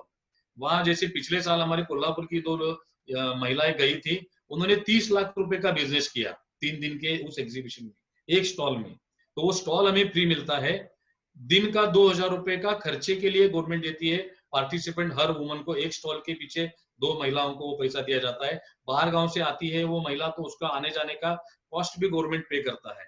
तो जो महिला उत्पाद करना चाहती है उसको ट्रेनिंग, उसको फाइनेंस और उसका मार्केटिंग, ये तीनों सुविधाएं गवर्नमेंट प्रोवाइड करती है। इसमें थोड़ा हमारे जो यूथ ऑर्गेनाइजेशन है, युवक मंडल है, उन्हें थोड़ा लीड लेके महिलाओं को इसके अंदर अगर हम सपोर्ट सिस्टम दे, थोड़ा गाइड करें और उनका प्रोडक्ट हमारे जो जितने व्यापारी है जैन समाज के, उनके माध्यम से भी अगर हम डिस्ट्रीब्यूट करें तो हमें ये चैनल भी अच्छा मिल सकता है महिलाओं के प्रोडक्ट्स डिस्ट्रीब्यूट करने के लिए, क्योंकि महिलाएं प्रोडक्ट्स बना सकती है लेकिन डिस्ट्रीब्यूशन में उन्हें सपोर्ट की जरूरत होती है। तो ये महिलाओं के व्यक्तिगत विकास के लिए योजना है, युवाओं के लिए भी ये एप्लीकेबल, जैसे मैंने कहा बिजनेस लोन का है, एजुकेशन की ये सारी योजनाएं है। तो इसके बाद आती है हमारे समाज के विकास के लिए योजनाएं। जैसे हम देखते हैं हमारे भवन बनते हैं, उपाश्रय बोलते हैं हम, कोई स्थानक बोलता है, कोई जो भी हमारी परिभाषा है उसकी होती होगी। तो ऐसे भवन बनाने के लिए इसमें भी मैंने देखा पिछले 5-6 सालों में मैंने भारत के 16 राज्यों के मुख्यमंत्रियों से पर्सनली मीटिंग की है इन माइनॉरिटी स्कीम के इम्प्लीमेंटेशन के लिए, पर्टिकुलरली जैन समाज के लिए। मुझे सबसे अच्छा एक्सपीरियंस आया कर्नाटक स्टेट में। किसी भी पार्टी की गवर्नमेंट में पॉलिटिकल, ना तो मैं किसी पॉलिटिकल पार्टी से कनेक्ट हूँ ना जुड़ा हूँ, मैं कर्नाटक का एक्सपीरियंस हमें इसलिए अच्छा मिला है, वहाँ हमारे कम्युनिटी हॉल की भी स्कीम जो है वो तो पहले से ही है। छोटे गांव में अगर आप कोई कम्युनिटी हॉल बनाते हैं, मतलब समाज का भवन बनाते हैं, तो 25 लाख रुपए का अनुदान मिलता है, और अगर डिस्ट्रिक्ट के प्लेस पे अगर बनाते हैं तो 1 करोड़ रुपए का अनुदान मिलता है। और एक कर्नाटक की स्कीम हमने सेंट्रल गवर्नमेंट को दी, ये पूरे भारत में इसका इम्प्लीमेंटेशन होना चाहिए। पश्चिम बंगाल ने इसे एक्सेप्ट किया। 2 साल पहले मोहम्मद सलीम वहां के सेक्रेटरी है, IAS ऑफिसर, उन्होंने कहा कि ये हम कर सकते हैं, कितना चाहिए, तो काफी हमारे डिस्कशन के बाद उन्होंने 70 लाख रुपए, 70 लाख रुपए का स्कीम पश्चिम बंगाल के लिए अप्रूव किया है। पश्चिम बंगाल स्टेट गवर्नमेंट की अलग से स्कीम है, और पिछले साल सेंट्रल गवर्नमेंट ने भी ये स्कीम अप्रूव की है। भारत भर में अभी हमें कहीं भी समाज का भवन बनाना है तो 75 लाख रुपए का अनुदान मिलता है समाज का भवन बनाने के लिए। ये बहुत अच्छी स्कीम है। जहां भी हमारे ऐसे समाज के भवन नहीं है, वहां समाज के भवन अगर बनाएंगे तो एक कम्युनिटी हॉल के रूप में हमारे धार्मिक गतिविधियों के लिए, गुरु महाराजों के उतरने के लिए या समाज के अन्य कामों के लिए हम उसका उपयोग कर सकते हैं। हमें इसके लिए किसी के ऊपर डिपेंड रहने की जरूरत नहीं पड़ेगी। इसके लिए अगर लैंड हमारा चाहिए जो अपने ट्रस्ट के नाम पे चाहिए, उसका ऑडिट रिपोर्ट चाहिए, रजिस्ट्रेशन चाहिए, ये बेसिक रिक्वायरमेंट है, वो हमें करना पड़ेगा, लेकिन गवर्नमेंट की ये स्कीम है। इसके बाद है हमारा क्लस्टर डेवलपमेंट, जो गवर्नमेंट लोकल स्थानिक स्वराज्य संस्था बोलते हैं, लोकल जो गवर्नमेंट की बॉडीज होती है, ग्राम पंचायत, नगर निगम, इनके माध्यम से इम्प्लीमेंट करती है। अगर किसी एरिया में हमारे समाज के उस वार्ड के पॉपुलेशन के 10% पॉपुलेशन अगर हमारा है, तो वहां पे रोड बनाने के लिए पैसा है, वहां पे भवन बनाने के लिए भी उस क्लस्टर डेवलपमेंट योजना से पैसा मिलता है। कोई स्ट्रीट लाइट लगाना है, हॉस्पिटल बनाना है, या कोई भी ऐसा काम जो हमारे समाज के लिए स्पेसिफिक हमें चाहिए, उस वार्ड में करने के लिए गवर्नमेंट पैसा देती है। ग्राम पंचायत लेवल पर हर ग्राम पंचायत में 10 लाख रुपए माइनॉरिटी कम्युनिटी क्लस्टर डेवलपमेंट के लिए आता है ग्राम पंचायत लेवल पर। नगर पंचायत लेवल तक वो फंड 25 लाख से 50 लाख तक है। म्यूनिसिपल कॉर्पोरेशन, नगर निगम है, तो वो डिपेंड ऑन पॉपुलेशन, वो 1 करोड़ से लेके 25 करोड़ तक का फंड गवर्नमेंट वो माइनॉरिटी कम्युनिटी डेवलपमेंट के लिए यूज करती है। हमारे समाज को इसकी जानकारी नहीं होने के कारण ये सिर्फ किसी सालों से जो चल रहे हैं माइनॉरिटी में, उनके यही जाता है ये सारा फंड। हम नए नए आए हुए हैं, तो हमारा सबसे पहला अभी क्लेम बनता है, आने वाले समय में प्रायोरिटी हमें मिलती है, क्योंकि आज तक हमको इसका कोई लाभ मिला नहीं है। तो हर ग्राम पंचायत में इसका फंड है, हर नगर पंचायत में इसका फंड है, हर नगर निगम में इसका फंड है, जो समाज के सार्वजनिक सुविधाओं के निर्माण के लिए हमें काम आएगा। ये हमारे क्लस्टर बेस्ड डेवलपमेंट की योजना है। इसमें वैसे तो प्राइम मिनिस्टर 15 पॉइंट प्रोग्राम, कई और तरह की योजनाएं है। आज के इतने छोटे समय में सारी चीजें विस्तार से बताना पॉसिबल नहीं है। इसके अलावा एक स्कीम, जब हमने गवर्नमेंट के साथ हमारा दूसरा तीसरा मीटिंग हुआ, तो माइनॉरिटी में 2014 में जैन समाज आने के पहले जितनी भी माइनॉरिटी कम्युनिटी थी, हर कम्युनिटी के लिए गवर्नमेंट ने अलग अलग स्कीम दी थी। एक तो कॉमन मिनिस्ट्री का सभी माइनॉरिटी के लिए कॉमन एलोकेशन होता है, कॉमन स्कीम होती है, जैसे स्कॉलरशिप है, इस टाइप की कॉमन स्कीम है। इसके अलावा पारसी कम्युनिटी का पॉपुलेशन ग्रोथ करने के लिए एक स्कीम बनाई, मदरसा डेवलपमेंट मुस्लिमों के लिए स्कीम है, पारसी लोगों की जियो पारसी स्कीम है, ऐसा बुद्ध कम्युनिटी के लिए स्कीम है, सिख कम्युनिटी के लिए स्कीम है। सिर्फ हमारे लिए कोई स्कीम नहीं थी। जब नजमा जी के जब वो राज्यपाल बन के गई, उसके 2-3 महीने पहले उनके टेन्योर का शायद लास्ट मीटिंग हमारा रहा होगा, 6-7 महीने का टाइम उनका था उस समय। जैन समाज के लिए क्या योजनाएं बनानी चाहिए, ऐसा उन्होंने हमसे रिकमेंडेशन या सजेशन मांगे थे, तो हमने 3-4 सजेशन उनको दिए थे। एक तो हमने दिया था उनको सजेशन, हमारे जितने भी धार्मिक पाठशालाएं चलती है वहां के अध्यापकों की सैलरी गवर्नमेंट पे करे। तो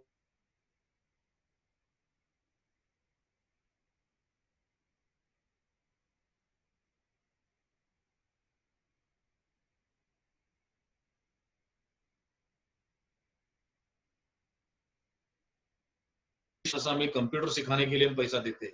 हम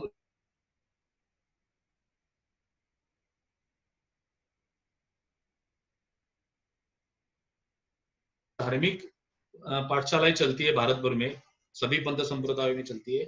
वहां के बच्चों को, वहां के महिलाओं को व्यावहारिक शिक्षण देने के लिए इस तरह से हमने भी वो डिजाइन किया है, वो गवर्नमेंट के अंडर कंसिडरेशन है।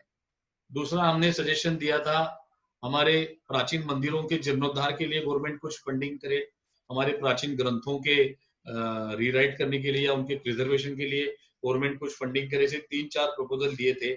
उसमें से एक प्रपोजल उन्होंने इमीडिएट सैंक्शन किया हमारे प्राचीन मंदिरों के जीर्णोद्धार के लिए और हमारे प्राचीन ग्रंथों के प्रिजर्वेशन और रीराइटिंग दोनों के लिए। उन्होंने कहा कि ये हम इसकी स्कीम बनाएंगे। उन्होंने उस दिन इन प्रिंसिपल एक्सेप्ट किया था, तो बोले उसकी स्कीम बनाएंगे।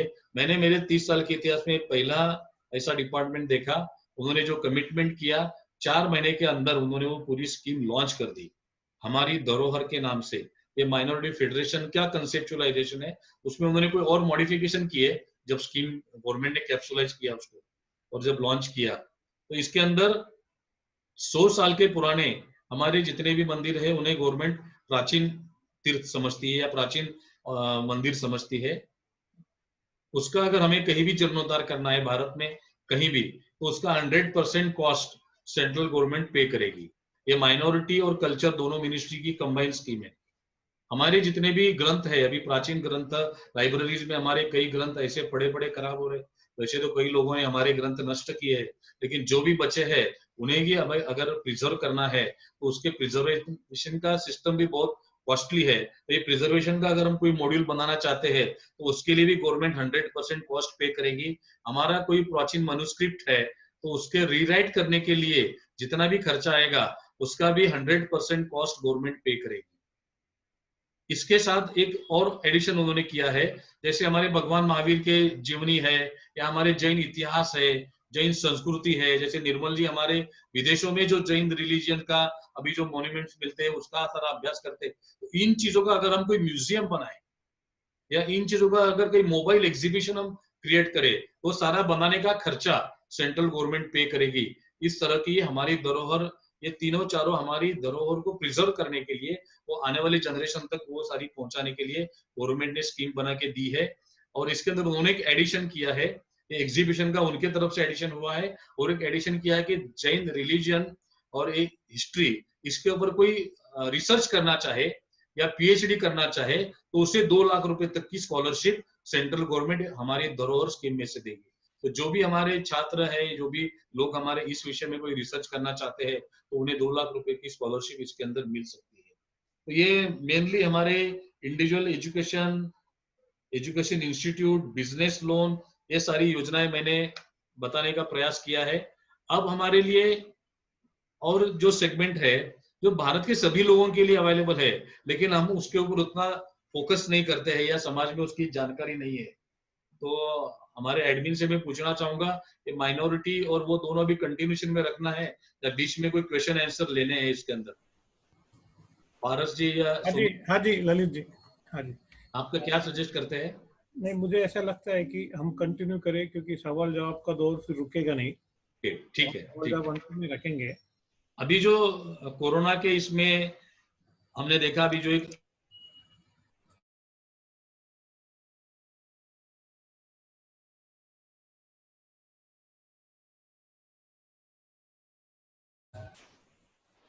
हाँ, हमने हमारे सभी के जीवन काल में ऐसी भीषण आपदा कभी नहीं देखी, और इसका अंत कब होगा ये हमें किसी को पता नहीं है। क्या होगा भविष्य में ये भी हम जानते नहीं है। जब तक इसका वैक्सीन मिलता नहीं तब तक कोई भी प्रेडिक्ट हम नहीं कर सकते हैं। तो पिछले ये 2-2.5 महीनों के समय में भारत भर के जैन समाज ने इस कोरोना के महामारी में सभी समाज के लोगों के लिए बहुत अच्छा सेवा का कार्य किया है। अपने समाज के लोगों में भी हमने बहुत अच्छा कार्य करने का प्रयास किया है, और पीएम केयर फंड में करीब करीब 300 करोड़ से अधिक का कंट्रीब्यूशन ये जैन समाज ने दिया है। ये भी हमारे लिए जानना उतना ही जरूरी है, क्योंकि लोग बोलते हैं कि आप सिर्फ पैसा कमाते हैं, हम कमाते नहीं, हम कंट्रीब्यूट भी करते हैं। तो पीएम केयर फंड में भी जैन समाज ने 300 करोड़ रुपए का कंट्रीब्यूशन दिया है। और उसके अलावा भारत के किसी भी शहर ऐसा नहीं होगा, कोई भी गांव ऐसा नहीं होगा जहां के समाज के लिए जरूरतमंद चीजों में सेवा का काम जैन समाज ने नहीं किया हो। लेकिन आज हम सब तकलीफ में है, हमारे भी छोटे छोटे व्यापारी बहुत है। आगे हमारा व्यापार कैसे शुरू होगा, उसके लिए हमें कैपिटल कौन देगा, ऐसे कई सारी समस्या हमारे सामने है। गवर्नमेंट क्या सपोर्ट करेगा नहीं करेगा, सारा कोई निश्चित नहीं है। तो एक सबसे ज्यादा हमारे व्यापारियों के लिए, हमारे जो भी उद्यमी है, छोटे उद्यमी है, बड़े उद्यमी है, सबको सबसे बड़ा स्ट्रेस है क्या वर्किंग कैपिटल का। अब इस पैंडेमिक के बाद 2-2.5 महीने के गैप के बाद जब हमारे बिजनेस शुरू हो रहे हैं, अभी कल तो मोस्टली मेरे ख्याल से सभी भारत में लगभग लगभग शुरू हो जाएंगे। तो अभी हमारा जो कैपिटल की रिक्वायरमेंट है, तो इन 2 महीने में गवर्नमेंट के साथ भी हमारा निरंतर वार्तालाप चल रहा है। चेंबर ऑफ कॉमर्स में हूँ, मैं स्टेट के हूँ, नेशनल बॉडी पे काम करता हूँ। तो फाइनेंस मिनिस्टर के साथ हमारी वीसी हुई, हमने फाइनेंस एमओएस फाइनेंस के साथ मीटिंग की, इंडस्ट्री मिनिस्टर के साथ मीटिंग हुई, एमएसएमई मिनिस्टर के साथ मीटिंग हुई। काफी सारे सजेशन हमने उनके साथ रखे और काफी सारे इम्प्लीमेंट भी हुए। तो एक बड़ा आत्मनिर्भर पैकेज जो भारत सरकार ने घोषित किया है 20 लाख करोड़ का, उसमें से जो इंडस्ट्री के लिए है फोकस्ड है, वो 3 लाख करोड़ का फाइनेंस का पैकेज है। छोटे लोगों को 500,000 रुपए डीबीटी के माध्यम से जनधन में गए, वो सब इतना हमारे लिए उतना रेलेवेंट नहीं है। हमारे लिए फोकस अभी है जो 3 लाख करोड़ का पैकेज है। इनिशियली वो एमएसएमई सेक्टर के लिए अनाउंस किया गया था।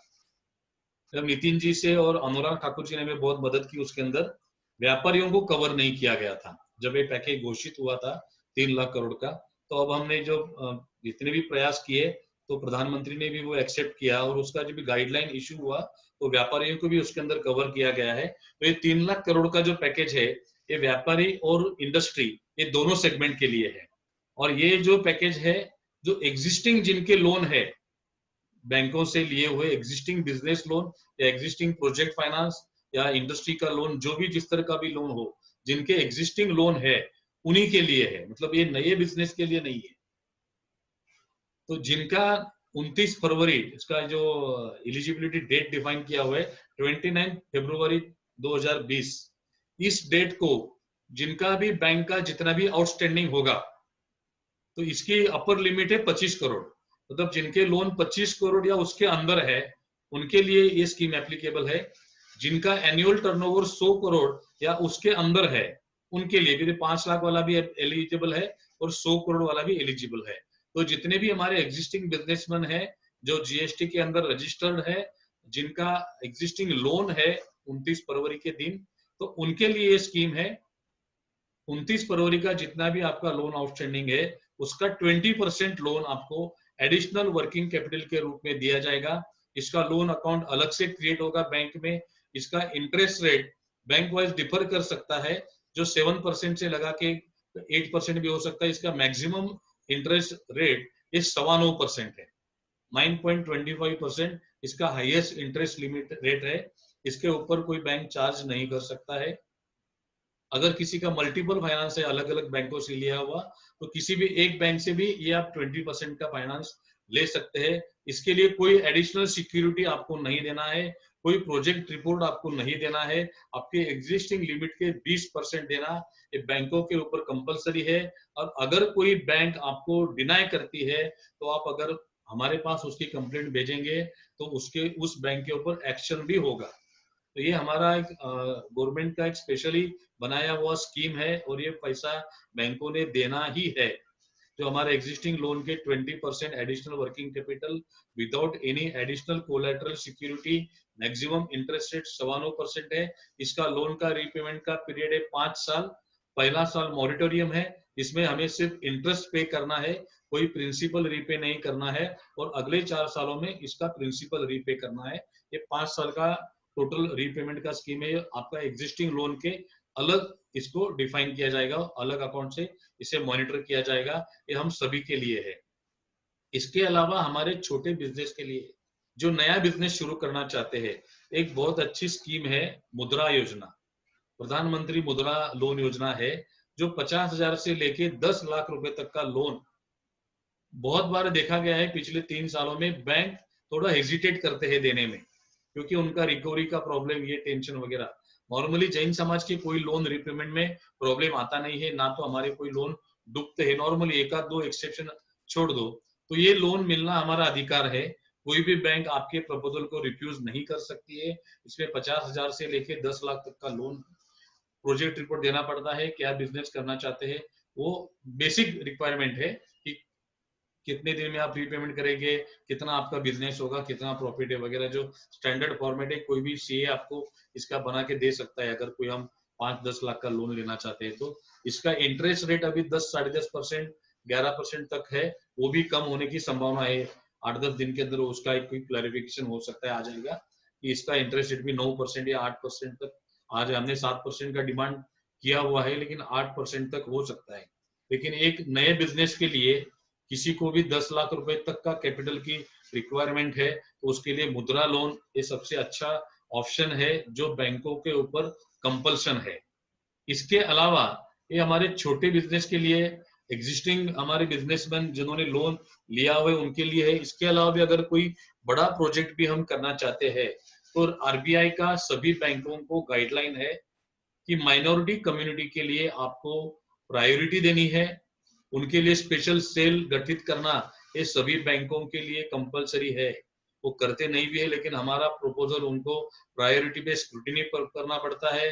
स्पेशली ऑफिसर हमारे लिए उनको डिप्यूट करना पड़ता है, और उनके टोटल डिसबर्समेंट में माइनॉरिटी के लिए उन्हें कुछ न कुछ रिजर्व अमाउंट रखनी पड़ती है। इसलिए इन योजनाओं के अलावा भी अगर हमारा कोई लोन का प्रपोजल है, तो उसमें हमें प्रिविलेज मिलता है। बीइंग अ माइनॉरिटी, ये बैंकों के ऊपर ऑब्लिगेटरी है, तो ये भी हमें थोड़ा ध्यान रख के इसका भी हमें बेनिफिट लेना चाहिए। तो मुझे लगता है अभी ये आत्मनिर्भर पैकेज में हमारे लिए इतना है। बाकी लोकल स्टेट गवर्नमेंट के यहाँ से काफी सारी स्कीम अभी आ रही है। जैसे गुजरात गवर्नमेंट ने एक स्कीम इशू किया है, 1 लाख रुपए तक का बिजनेस मन के लिए लोन 2% एनुअल इंटरेस्ट से देंगे। गुजरात के अगर हमारे कोई भाई है, तो जरूर ये जानकारी सभी तक हम पहुंचाए कि 1 लाख रुपए तक का बिजनेस के लिए लोन, एनुअल 2% इंटरेस्ट, मतलब as good as interest free ऐसा ही हो गया। ये गुजरात गवर्नमेंट ने स्कीम निकाली है। कर्नाटक गवर्नमेंट ने कोई इंटरेस्ट रेट में सब्सिडी दी है, कोई पावर रेट में सब्सिडी दी है, ऐसे अलग अलग सब्सिडी दी है। महाराष्ट्र का भी 2-4 दिन में कोई आने की संभावना है। तो ये अलग अलग राज्यों में भी ये कोरोना के बैकग्राउंड में ऐसी स्कीम आई है। तो ये ऐसे हमारे अंदर कोई बिजनेसमैन का कोई अगर हम अलग प्लेटफॉर्म भी क्रिएट करें, उन्हें सपोर्ट करने के लिए 2 तरह से सपोर्ट हो सकता है। उन्हें एक तो बिजनेस के लिए गाइड करें कि कौन से बिजनेस किए जा सकते हैं, उसके लिए क्या लगता है, टेक्निकल नॉलेज क्या लगता है, उसकी मशीनरी क्या लगती है, या बाकी इंफ्रास्ट्रक्चर क्या लगता है, उसके मार्केटिंग की उन्हें हम गाइडेंस करें। हमारे युवाओं को उनके लिए फाइनेंस अवेलेबिलिटी करें। ये 3-4 सेगमेंट हम अगर हैंडल करते हैं, तो नौकरी के ढूंढने के लिए बजाय हमारे युवाओं भी इंडस्ट्री में आना पसंद करेंगे या बिजनेस करना पसंद करेंगे। ऐसा हमें उन्हें भी प्रमोट कर सकते हैं। इसका भी अगर कोई ऑर्गेनाइजेशनल स्ट्रक्चर हम ऐसा क्रिएट करें, तो मेरी तरफ से जो भी सहयोग आपको पॉसिबल होगा मैं करने का प्रयास करूंगा। मैं महाराष्ट्र चैम्बर में भी हूँ, फिक्की के बोर्ड में भी हूँ, एसोचैम के बोर्ड में हूँ। मतलब हमें ग्रास रूट से लेकर नेशनल लेवल तक गवर्नमेंट के तरफ से कोई भी सपोर्ट चाहिए, तो आई एम ऑलवेज देयर 24/7। कभी भी आप मुझे जरूर याद करें, किसी भी तरह का सहयोग चाहिए। माइनॉरिटी की ये सारी स्कीम हमारी जो वेबसाइट है उसके ऊपर भी दी हुई है। मैं पारस जी को भी कहूंगा वो भी एक लिंक भी शेयर करे वेबसाइट की, www.AIJMF, all India Jain minority federation का शॉर्ट फॉर्म है AIJMF.in। ये AIJMF की वेबसाइट पे सारी स्कीम की जानकारी दी हुई है। उसके ईमेल पे आप क्वेरी भी भेज सकते हैं अगर आपको कोई दिक्कत आती है उसका बेनिफिट लेने में। तो गाइडेंस करने का भी जरूर प्रयास करेंगे।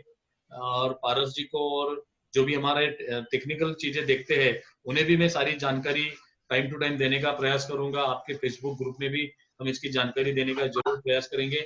हमारा एक फेसबुक ग्रुप है, तो हमारे एक कम्युनिटी वाइज अपने अलग अलग दिगंबर समाज का बना है, श्वेतांबर समाज का बना है, स्थानकवासी समाज का बना है, तेरापन समाज का बना है। अच्छा है, सब चलते रहने दो, लेकिन एक जो कॉमन बना है अपना माइनॉरिटी फेडरेशन, ये सभी का कॉमन है, इसमें भी आप सब जरूर जुड़े, तो एक अपडेट आपको इमीडिएट मिलते रहेंगे।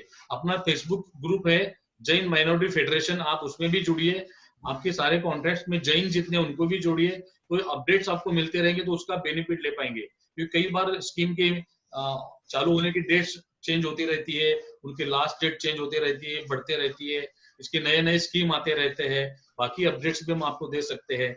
ऐसे कई सारी चीजें हैं। एक दूसरा हमें अधिकार मिलने के माध्यम से हमारे तीर्थ रक्षा में भी हमें इसका बहुत अच्छा उपयोग हुआ। निर्मल जी जानते हैं 2-3 साल पहले जब शिखर जी पे एक पुरानी समस्या थी मजदूर संगठनों के एक्सटॉर्शन मनी के रूप में हो या और कई तरह से, तो पहली बार हम सारे चारों संप्रदाय के लोगों ने मिलके इसको सामना किया। तो वीरेंद्र कुमार हमारे माइनॉरिटी मिनिस्टर के स्टेट मिनिस्टर थे, उन्होंने रघुवर दास झारखंड के मुख्यमंत्री से इंटरवेन करवाया और शिखर जी का एक हमारा लॉन्ग अवेटेड इशू क्लियर हो गया। और एक अच्छा फायदा हमें हुआ कि हमारे सभी लोगों के अंदर आपस में एक अच्छी हार्मनी बनी। कहीं ना कहीं हम हमारे आपसी मतभेदों को बाजू में रख के, कई विषयों पे हमारे सालों से चल रहे डिस्प्यूट को बाजू में रख के हम एक मंच पे आने का प्रयास बहुत अच्छी तरह से हुआ। आपसी लोगों के अंदर संवाद बढ़ा और जिसका सभी समाज के लोगों ने स्वागत किया, जैन समाज के। और एक अच्छा प्रयास सभी हमारे नेताओं ने किया कि हम हमारे बाकी डिस्प्यूट भी कहीं ना कहीं अभी जैन कम्युनिटी हम मजबूत एकत्रित होके सारे बाकी समाज के सामने हमें अच्छा उदाहरण प्रस्तुत करें और आपस में हम हमारे मतभेदों को कम से कम करके एक अच्छा माहौल बनाने का प्रयास करें, जो इस माइनॉरिटी के माध्यम से हमें उसमें भी एक अच्छा प्रारंभ करने का मौका मिला है। मैं निर्मल जी से भी कुछ मार्गदर्शन चाहूंगा, जमुनालाल जी, जो भी आप लोग हम इस विषय पे कोई करना चाहे तो।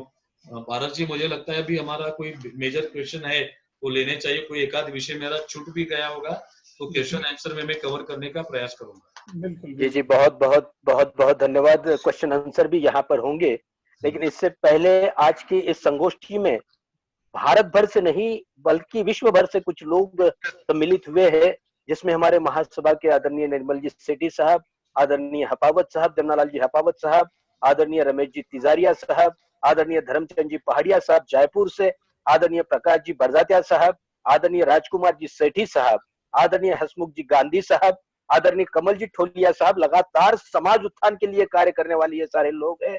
हमारी अम्मा, सारा भारतवर्ष जिन्हें अम्मा कहता है, ऐसे सरिता जी जैन, आदरणीय नाथालाल जी खुलुडिया साहब, आदरणीय कमल बाबू जैन साहब, संतोष जी पेंडारी, महाराष्ट्र के लिए एक बड़ा सुंदर नाम है, आदरणीय संतोष जी पेंडारी साहब, सुमेर जी काला जो हमारे जैन समाज की गरिमा है वास्तव में, और आज जीएसटी कमिश्नर के रूप में ठाना संभाग में कार्यरत है और एमपीएससी यूपीएससी के लिए लगातार कार्य करने का इनका प्रयास है। इसके लिए इन्होंने भारतवर्ष के जो जैन समाज के हमारे आईएएस आईपीएस और वरिष्ठ अधिकारी है, इनको एक साथ करने का प्रयास लगातार जारी रखा हुआ है और उसके दिशा में उनका कार्य चल रहा है। आदरणीय सुंदरलाल जी डागरिया साहब, आदरणीय राजेश जी शाह, सुजाता जी शाह, आदरणीय ज्योति जी पाटनी, एमके जी जैन साहब, और यूएसए से, यूनाइटेड स्टेट ऑफ अमेरिका से आदरणीय कुमार पाल जी शाह साहब हमसे जुड़े हुए हैं।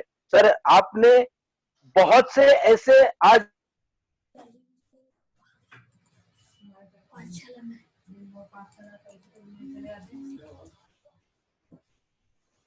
प्रवीण जी, आपका आवाज बंद हो गया। प्रवीण जी,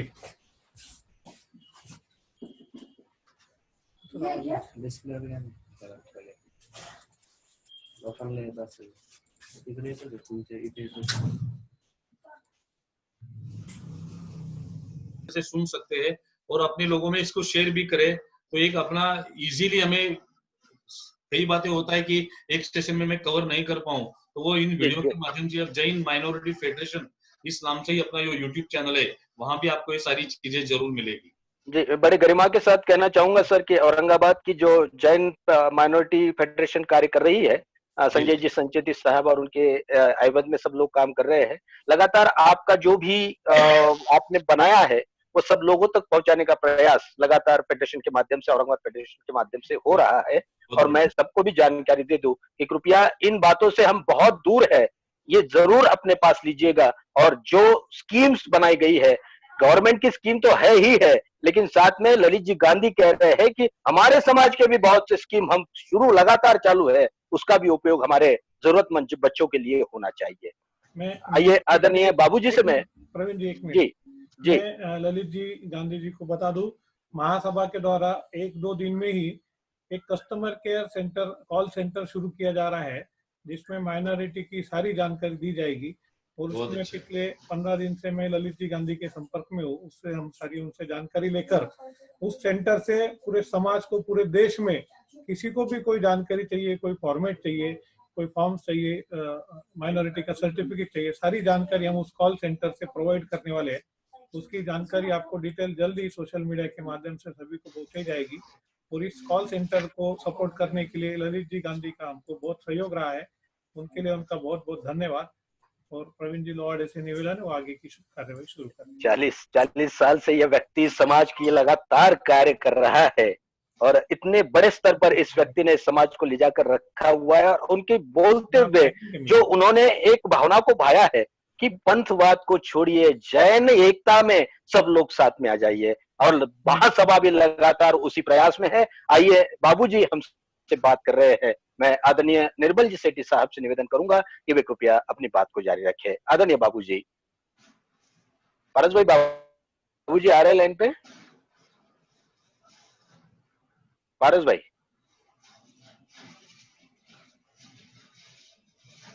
बाबूजी, निर्मल कुमार जी सेठी जी, शायद उन तक आवाज नहीं पहुंच रही है।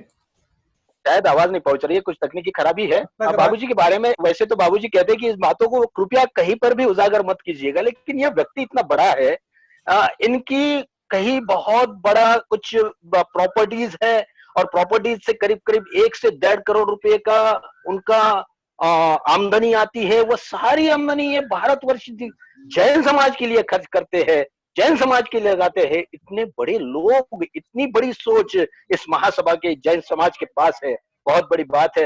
ललित जी गांधी जैसे लोग हमारे समाज के पास है। समाज ने कहीं पर भी पीछे रहने का कोई ये, मैं निवेदन करूंगा आदरणीय सुमेर जी काला साहब। आवाज आ रही है मेरी आवाज आ रही है? हाँ बाबूजी आ रही है अभी। अच्छा सुनिए, हाँ मैं बोलना चाहता हूँ। हाँ ऐसा है, हम ललित जी को बहुत बहुत धन्यवाद देते हैं। बाबूजी आपका वीडियो फ्रंट में ऑन कीजिए। हैं? बैक वाला वीडियो ऑन है, फ्रंट वीडियो ऑन कीजिए। ऐसे करते हैं, मुझे नहीं मालूम भाई। अच्छा चले तो बोलिए बाबूजी। ठीक है बाबूजी बोलिए, नहीं तो और भी गड़बड़ हो जाएगा। बोलिए बाबूजी आप बोलिए। देखो, जो ललित जी ने इतनी बढ़िया सूचनाएं सबको दी आज, मैं उसके लिए उनको हृदय से धन्यवाद देता हूँ। उन्होंने हमेशा जब से वो बने हैं, इस कार्य में लगे हैं, हमेशा तन मन धन लगाया है, और पूरी समाज को जो बहुमूल्य सेवाएं दी है, उसके लिए पूरी भारतवर्षीय दिगंबर जैन महासभा की तरफ से आपको धन्यवाद देता हूँ। देखिए, अल्पसंख्यक की बात महासभा ने उठाई थी शुरू से। 1910 के अंदर में माइनॉरिटी जैन समाज, जैन धर्म स्वतंत्र धर्म है, ये महासभा ने कहा था, और ब्रिटिश लोगों से एक्सेप्ट कराया था। खैर जो भी हो, अभी मैं आपसे ये बोलना चाहता हूँ कि भारत सरकार का एक कानून है, 15 अगस्त 1947 में जो मंदिरों की स्थिति थी, उस मंदिरों की कोई बदली नहीं कर सकता है। वो मंदिरों की स्थिति यदि कोई बदली करता है तो उसको जेल की सजा है।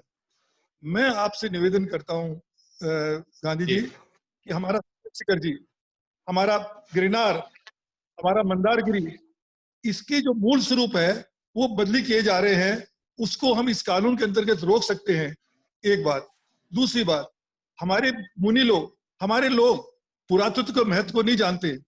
पुरातत्व का क्या महत्व है ये उनको नहीं मालूम है। तो हम लोगों को एक तो पुरातत्व के महत्व को उनके पास जाना चाहिए, और दूसरी बात है, हमको एक नारा ये देना चाहिए कि जैन धर्म विश्व का सबसे प्राचीनतम धर्म है, उसके पुरातत्व की रक्षा न केवल भारत में बल्कि विश्व भर में होनी चाहिए। तो पुरातत्व की रक्षा के लिए हमारा ध्यान जाना चाहिए, ये मेरा आपसे कहना है। और एक कैबिनेट की तरफ से, कैबिनेट सेक्रेटरी की तरफ से आप इशू कराइए कि 15 अगस्त 1947 में जो मंदिरों की जो स्थिति थी, जो पूजा पद्धति थी, वो बदली नहीं की जा सकती है। उसके लिए स्टेट गवर्नमेंट इंश्योर करे कि ये बात को ये होने दे। और समेत शिखर जी में जो एनक्रोचमेंट हो रहा है, गिरनार जी में जो एनक्रोचमेंट हो रहा है, मंदारगिरी में, वो रुके। ये बात को एक मैं आपसे निवेदन करता हूँ। दूसरी बात आपसे भी कहना चाहता हूँ। देखिए, अभी हमने पार्लियामेंट में क्वेश्चन कराया था, उस क्वेश्चन के जवाब में खुद गवर्नमेंट बोलती है जैन धर्म के ऊपर में हमने कोई कार्य नहीं किया। अब आप ये बताइए कि हमारा इस देश के अंदर में इतना प्राचीनतम धर्म होते हुए भी एक भी रिसर्च इंस्टीट्यूट हम बना नहीं पाए गवर्नमेंट ऑफ इंडिया के द्वारा। ये हमारे लिए कितनी शर्म की बात है। आज देखिए 8-8, 10-10 इंस्टीट्यूट, यूनिवर्सिटीज है आपके बुद्धिस्ट के लिए, आज सिख लोगों के लिए सब कुछ है, लेकिन एक जैन समाज के लिए भारत सरकार ने एक यूनिवर्सिटी तक नहीं बना के दी है। ये कितनी बड़ी बात है। एक तो इस बात पे सोचिए। दूसरी बात, संस्कृत के ऊपर में यूनिवर्सिटी बन गई, अभी पार्लियामेंट में पास हुआ है, क्यों प्राकृत के नहीं हो? एक हिंदू विद्वान मुझे बोलता है कि प्राकृत के अंदर में संस्कृत से 100 गुना ज्यादा माने चीजें उसके अंदर में है। इतना साहित्य प्राकृत में, इतनी बड़ी भारत की संस्कृति है, वो प्राकृत विश्वविद्यालय बनना चाहिए। ये मैं आपसे दूसरा निवेदन करता हूं कि प्राकृत के विश्वविद्यालय बनना चाहिए और रिसर्च इंस्टीट्यूट बनना चाहिए। तीसरी बात मैं आपको बोलना चाहता हूं कि ये जो हमारा आर्कोलॉजी है डिपार्टमेंट, ये डिपार्टमेंट जैन समाज के साथ में सोतेला व्यवहार करता है। कैसे, मैं आपको बताऊं। गवर्नमेंट ब्रिटिश जमाने में इन्होंने आर्कोलॉजी डिपार्टमेंट ने प्रोटेक्टेड मोन्यूमेंट किए थे हमारे, और उसके अंदर में लगभग 800 से 1000 हमारे मंदिर प्रोटेक्टेड मोन्यूमेंट से इनके पास में है। मैं 2002 में मैंने कहा गवर्नमेंट को कि 1500 करोड़ रुपए देकर के इन मंदिरों का जीर्णोद्धार करा दो, वो नहीं कराया। आज वो जो मंदिर इनके अधिकार में है उनकी दुर्दशा हो रही है, कोई उसका देखने वाला नहीं है। ये खुद भी देखते हैं, आप ग्वालियर फोर्ट को देखिए, आंसू बहा रहा है। आप कोई जगह जाके देखिए कि जैन धर्म की जो प्राचीन प्रोटेक्टेड मोन्यूमेंट है उसकी हालत बहुत दयनीय है। हमें सबसे ज्यादा चेष्टा करनी चाहिए कि तुम प्रोटेक्टेड मोन्यूमेंट को तो ठीक करो, अनप्रोटेक्टेड मोन्यूमेंट की अब जो बात करते हैं, जो आपने जो स्कीम बताई है हमारी थ्रू, ये आपके बेचारे हमारे प्रयास से हुआ और वो बेचारे मान गए और मुझे बहुत खुशी है, लेकिन इसका हम फायदा नहीं उठा सके। आपका जो एक कहना है कि हमारा जो ये जो एरिया है, जो इसका डॉक्यूमेंटेशन का एरिया है या जो भी काम करने का जो लीगल एरिया है, वो हमारा परफेक्ट नहीं है। ये बात आपकी 100% सही है। हम खास करके हम महासभा की तरफ से आपको इश्योर कर रहे हैं, दिल्ली के अंदर में हम और मजबूत अपना इस संगठन को बनाएंगे ताकि ये जो चीजें जो कमी हमारी है उसको हम दूर करेंगे। अब दूसरी बात मैं आपको कहना चाहता हूँ कि प्राचीन जो मंदिर है हमारे, जो प्राचीन हमारे मंदिर जो हमारे अधिकार के अंदर में है, उसके जीर्णोद्धार के लिए आपने कहा कि वो लोग रुपए देंगे, तो बहुत अच्छी बात है। अगर वो रुपए देते हैं, अगर इसके लिए, तो हमारे लिए बहुत बड़ा काम होगा। अभी आपको बताऊं, इसी महीने में मई के महीने में हमारे 8 जगह पर लोग अपना मकान बना रहे थे या मस्जिद कोई चीज बना रहे थे, कुछ और बना रहे थे।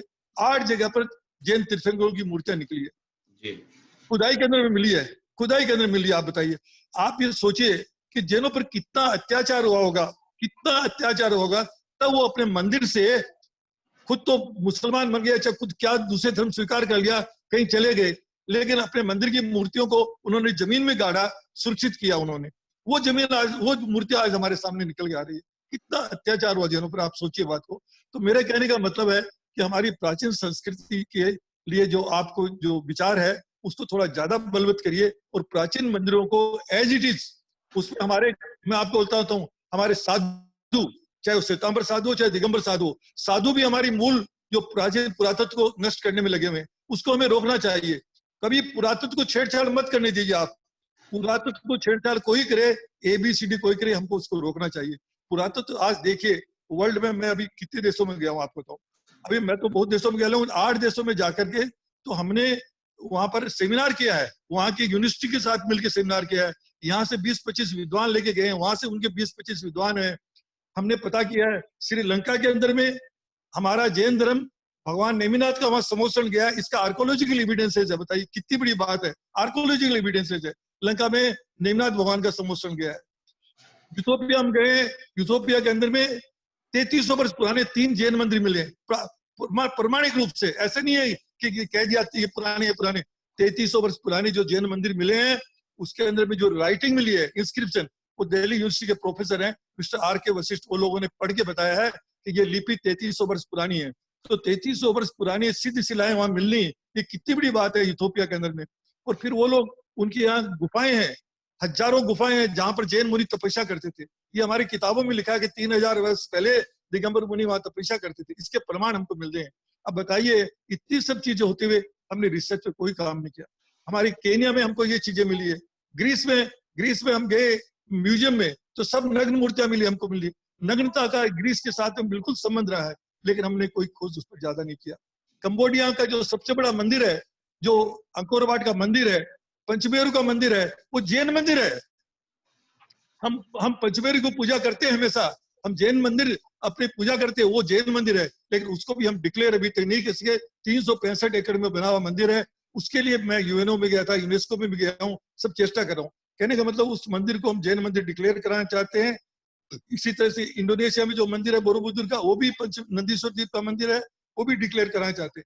अभी हम लोग जाके आए हैं आपके पेरू, ग्वाटेमाला और मेक्सिको, इन तीनों देशों में हम गए हैं।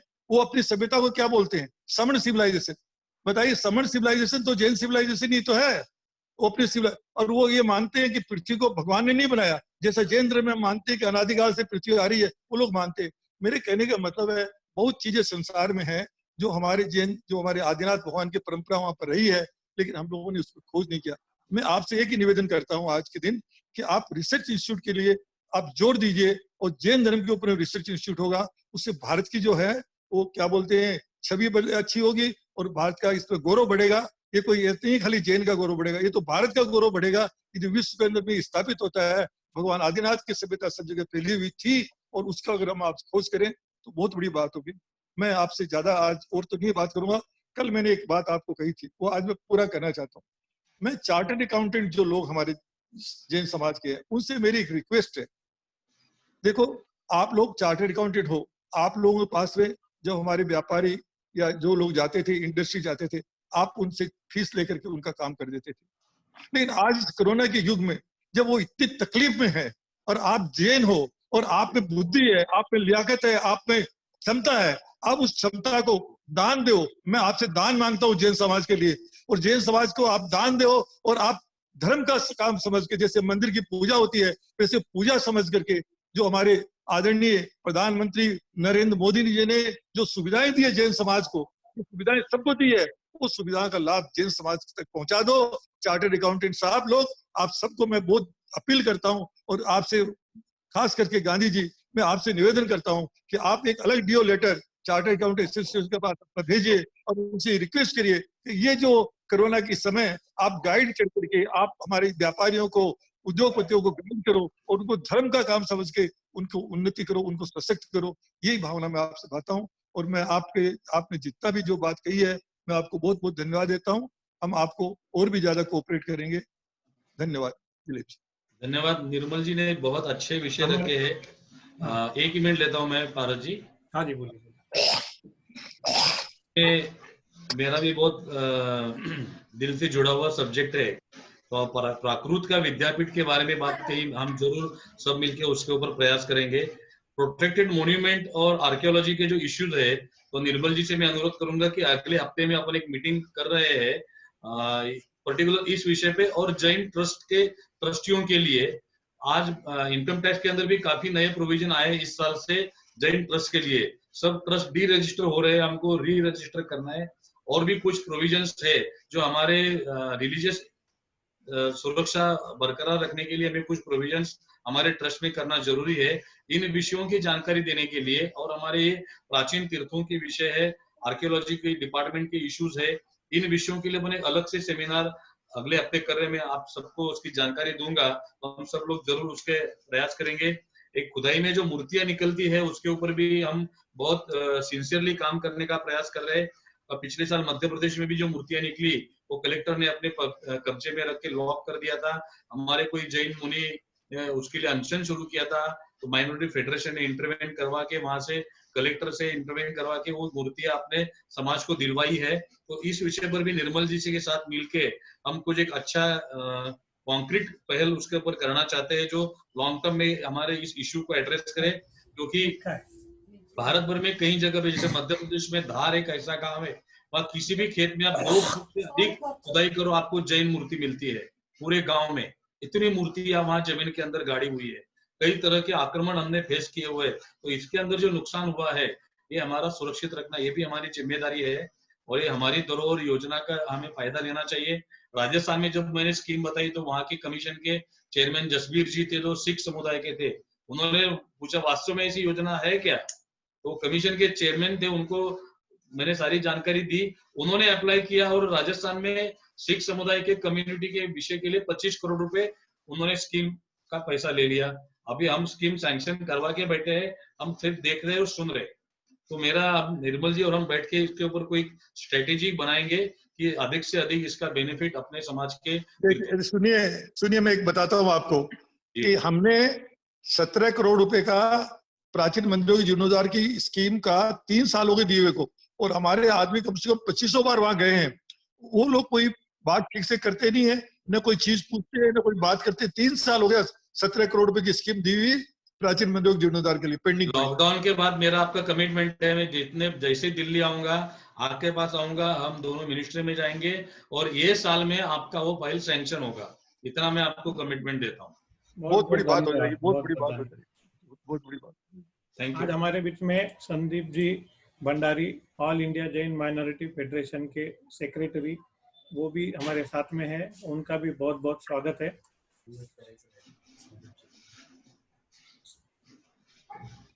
संदीप जी आप आपका शॉर्ट में कुछ अगर, हेलो हेलो, हाँ आ रही है आपकी आवाज, बोले। सभी को जय जिनेंद्र। क्षमा चाहता हूँ, थोड़ा लेट ज्वाइंट हुआ हूँ मैं, अभी जस्ट ज्वाइंट हुआ हूँ। एक बार आपका प्रश्न उत्तर का ये चलने दो, उसके बाद अभी पहले राष्ट्रीय अध्यक्ष महोदय को हम सुनेंगे, उसके बाद फिर मैं मेरा संबोधन देता हूँ।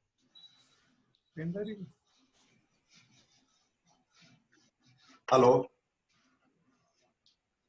हेलो, प्रवीण जी लोहाड़े बोलिए आगे। प्रवीण जी अनम्यूट कीजिए अपने आपको। हाँ जी। विवाह महासभा के विवेक जी बेनाडा, संदीप जी जैन, आदरणीय के कमल जी, आदरणीय भरत जी काला, हमारा मार्गदर्शक, यहाँ पर सभी लोग आज ललित जी गांधी साहब को सुनने के लिए मौजूद है।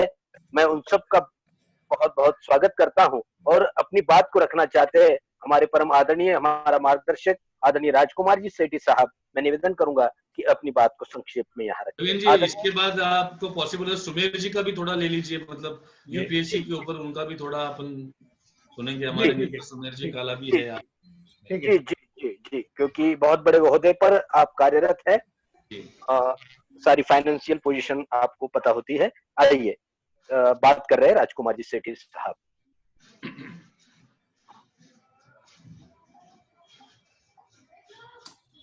अपने आप को अनम्यूट कीजिए।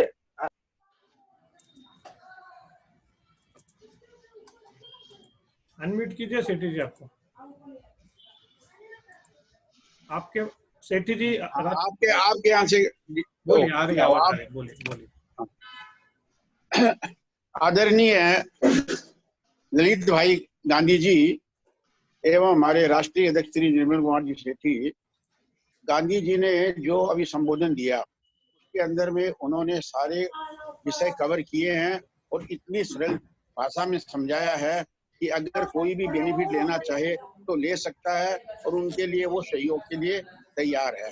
पर एक विषय है जिस विषय के ऊपर किसी का ध्यान नहीं गया है, हमारे बंगाल के अंदर में हमें पुरुलिया और बांकुरा डिस्ट्रिक्ट में 400 से ज्यादा स्थानों पर मूर्तियों का एवं मंदिरों का पता चला है। वहां पर ग्रामवासी उन मूर्तियों को ग्राम देवता बोल करके पूजा करते हैं और उसके आगे 10 से ज्यादा स्थानों पर बलि भी दी जाती है, जबकि बलि भारत सरकार की तरफ से बैन है।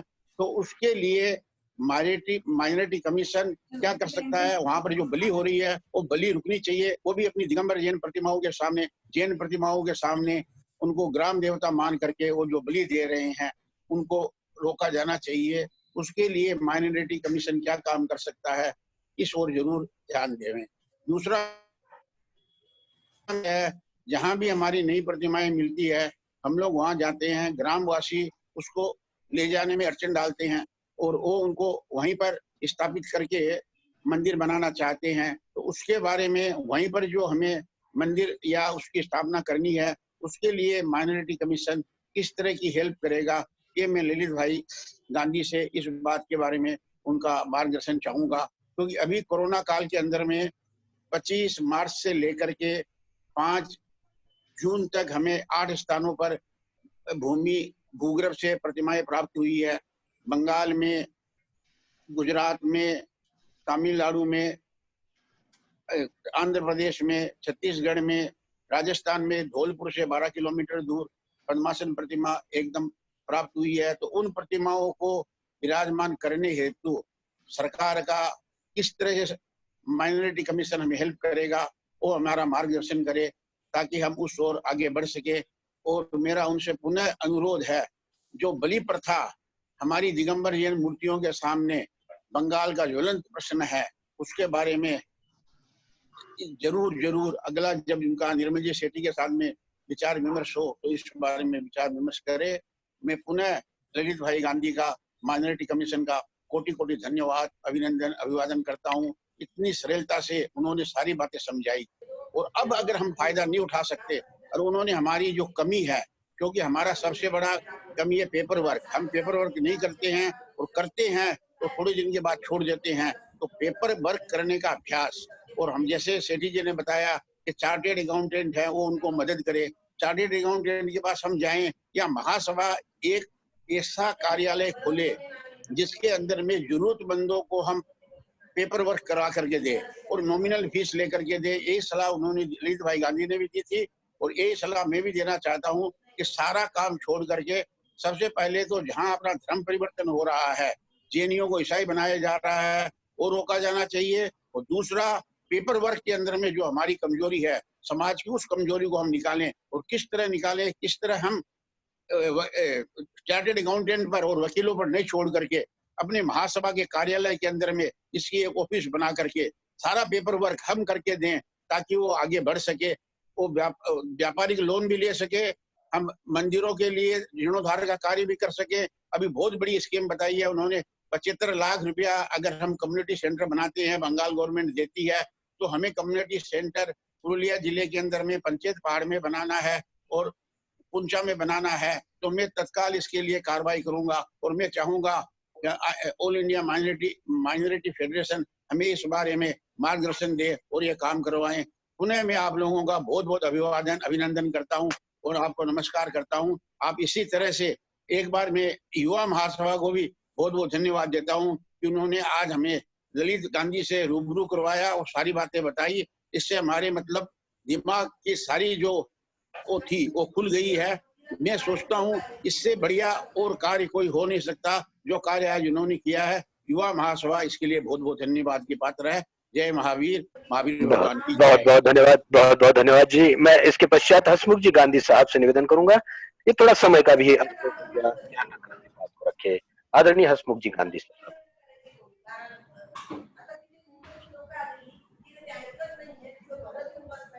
आदरणीय हसमुख जी गांधी साहब। पारस भाई। हाँ, एक मिनट, उनका नाम क्या लिखा है? चलो उससे पहले अगर हमको आदरणीय संतोष जी पेंडारी मिलते हैं तो संतोष जी पेंडारी की बात ले लें और हसमुख गांधी साहब को आप सर्च करें।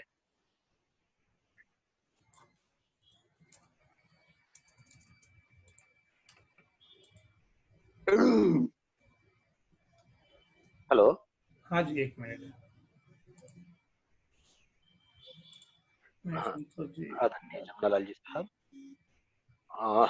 संतोष जी पेंडारी साहब भी यदि स्क्रीन पर आते हैं तो उन्हें लीजिएगा। हसमुख गांधी, संतोष जी पेंडारी।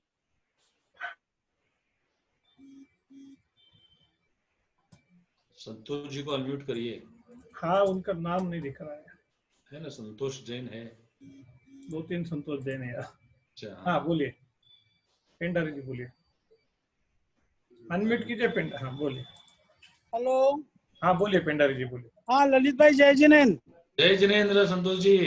हाँ, बहुत दिन हो गए, नागपुर के बाद मुलाकात नहीं हुई। आप आदेश करते नहीं, आप आदेश करेंगे हम आ जाएंगे। सभा में उपस्थित अपने सेठी जी, सभी पदाधिकारी, वैसे तो आपने पूरा विस्तृत ये जानकारी दी है और सेठी जी ने भी करीबन सारे प्रश्न लिए हैं।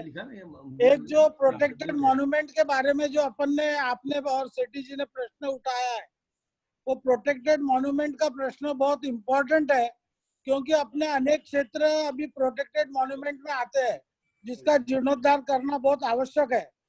तो इसके लिए कुछ ना कुछ अपने को करना, और बाकी जो चीजें है वो तो करना ही है, लेकिन प्रोटेक्टेड मॉन्यूमेंट में यदि अपन ने ध्यान दिया तो अपना बहुत सा काम आसान हो जाएगा। दूसरा मेरा एक प्रश्न ऐसा था कि अभी जो ये 20 लाख करोड़ का जो पैकेज सरकार ने डिक्लेयर किया, इसके बारे में आपने विस्तृत बताया, वो तो जानकारी आई, परंतु जैन माइनॉरिटी के लिए इसमें कोई विशेष प्रावधान इसमें या एमएसएमई में, जो अभी नई डेफिनेशन एमएसएमई की आई है, उसमें जैन माइनॉरिटी के लिए या माइनॉरिटी के लिए स्पेशली कोई विशेष प्रावधान दिया है क्या? नहीं, ये 20 लाख करोड़ में माइनॉरिटी के लिए अलग से कोई प्रोविजन नहीं दिया है। हमारा भी गवर्नमेंट से प्रयास जो चालू है, जो हमारी जो लोन की स्कीम है उसको थोड़ा रीडिफाइन करके उसका इंटरेस्ट कम करके अभी इमीडिएट रिलीज के लिए कोई छोटा क्वांटम वो रिलीज करे, इसके लिए मेरा प्रयास चालू है। तो हो सकता है इस 8-10 दिन में हम उसमें कोई सफलता पाए। इसमें कोई अलग से प्रावधान नहीं है जो 20 लाख करोड़ के पैकेज में दिया है। ठीक है, ठीक है। ये बहुत बहुत धन्यवाद संतोष जी। मैं इसके बाद निवेदन करूंगा आदरणीय हसमुख जी गांधी साहब कि वे अपनी बात को रखे। सर, ललित गांधी जी, जय जिनेन्द्र। जय जिनेन्द्र हसमुख जी। अच्छा, निवेदन ये है कि ये हमारी जितने ट्रस्ट है, समाज भवन है, मंदिर है या धर्मशाला, उनकी प्रीमाइसेस में बहुत ज्यादा पुराने लोग कंट्रोल किए, मतलब किराएदार बैठे हुए हैं, और उनको किराएदारी से हटाने के लिए बहुत लंबी प्रक्रिया कोर्ट में चलती है। क्या हमें रेंट कंट्रोल एक्ट में एज ए माइनॉरिटी कुछ सुविधा मिली हुई है जिससे हमको जल्दी उनकी दुकान खाली करके, क्योंकि वो 5 रुपए, 10 रुपए, 25 रुपए में हमारा ट्रस्टों पे बहुत लंबे समय से अधिकार किए हुए हैं, और कोर्टों में बहुत लंबा हमें मिलता नहीं है इजी निर्णय। तो माइनॉरिटी एक्ट में क्या हमें सुविधा मिली हुई है इन लोगों को जल्दी खाली करवा सके, और रेंट कंट्रोल एक्ट में हमें क्या प्रिविलेज है? रेंट कंट्रोल एक्ट में एज ऑन डेट ऐसा कोई स्पेशल प्रिविलेज हमें मिला हुआ नहीं है, लेकिन बीइंग अ माइनॉरिटी कम्युनिटी हमारे रिलीजियस एक्टिविटी के लिए जरूरत है, ऐसा हम अगर वो प्रेजेंटेशन वहां रखने का प्रयास करें तो हमें प्रिविलेज मिल सकता है अदर कम्युनिटीज के कंपेयर में माइनॉरिटी कम्युनिटी के कारण। अब हमारा प्रयास चल रहा है क्योंकि ये इशू पूरे भारत में कई जगहों पे प्रॉब्लमेटिक हो गया है। कृपया बाकी के लोग अपने को म्यूट करें, डिस्टर्ब हो रहे हैं बीच में अगर किसी के माइक चालू है तो ये 2014 के बाद अगर ये कोई नया है तो उसमें हम इसका प्रोटेक्शन ले सकते हैं बीइंग अ माइनॉरिटी कम्युनिटी का इंस्टीट्यूट करके। जो पुराने हैं, जो रेंट कंट्रोल एक्ट का प्रिविलेज एंजॉय कर रहे हैं, उसके लिए अब हम गवर्नमेंट के साथ डिस्कशन कर रहे हैं, बट अभी तक कोई इसे कॉन्क्रीट हमारे हाथ में सीधा नहीं आया है कि जो ये प्रोविजन के तहत हम ये ले सकते हैं। बट हम बीइंग अ माइनॉरिटी कम्युनिटी हमारी नीड साबित करके उसके अंदर हमें प्रिविलेज मिल सकता है लीगल। इसमें ये थोड़ा टैक्टफुली हैंडल करने की बात है। अगर कोई केस पर्टिकुलर अपने इंडिविजुअली डिस्कस करके उसमें कोई वे आउट निकाल सकते हैं, लेकिन कोई जैन माइनॉरिटी ट्रस्ट को कोई अलग से नहीं है बेनिफिट? नहीं। बहुत बहुत धन्यवाद आदरणीय हसमुख जी साहब का। आइए अब हम चलते हैं हमारी गरिमामय व्यक्तित्व आदरणीय सुमेर जी काला साहब से निवेदन करते हैं कि कृपया वे अपनी बात को यहाँ पर रखे, हमें मार्गदर्शित करें। आदरणीय सुमेर जी। जय जिनेन्द्र, आवाज आ रहा है? हाँ जी, आ रही है, आपकी आवाज आ रही है, बोलिए। जय जिनेन्द्र। मैं मेरा परिचय कर देता हूँ थोड़ा। सुमेर काला, मैं एडिशनल कमिश्नर हूँ जीएसटी का, और अपने जितने भी जैन ऑफिसर्स हैं, गांधी साहब से हम पहले मिले हैं, सेट्टी साहब को भी पता है, जितना जैन ऑफिसर्स का हमने एक इनफॉर्मल एसोसिएशन बना के रखा है ऑल इंडिया का। तो मैं गांधी साहब को एक रिक्वेस्ट करूंगा कि हमारे ऑफिसर्स को इसमें इन्वॉल्व करें, और एक 2-4 दिन बाद we will conduct a Zoom meeting. They can play a very important role in suggestions and policy making. दूसरा है all institute of Jain minority federation जो है, ये ऐसा काम करे कि जहां भी झगड़े हो वो पहले खत्म करे। ये ऐसा प्लेटफॉर्म एक एक्ट की वजह से आपने को मिला है कि अपन आपस के मतभेद मिटा सकते हैं।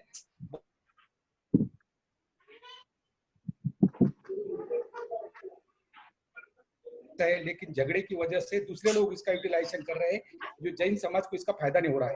ये मैंने बंबई में देखा है, पुणे में देखा है, बहुत से जगह पे देखा है। तो जैन माइनॉरिटी फेडरेशन पहला ये काम हाथ में ले, पहले अपना घर थोड़ा सुधारने की कोशिश करे तो हम गवर्नमेंट से ज्यादा बेनिफिट ले सकते हैं। गांधी साहब ने बहुत विस्तृत जानकारी दी है। समय बहुत कम था, उनको समय कम मिला था, उनको तो हर एक टॉपिक पे अलग अलग अपने को रखना पड़ेगा, तो वी कैन अंडरस्टैंड वेरी।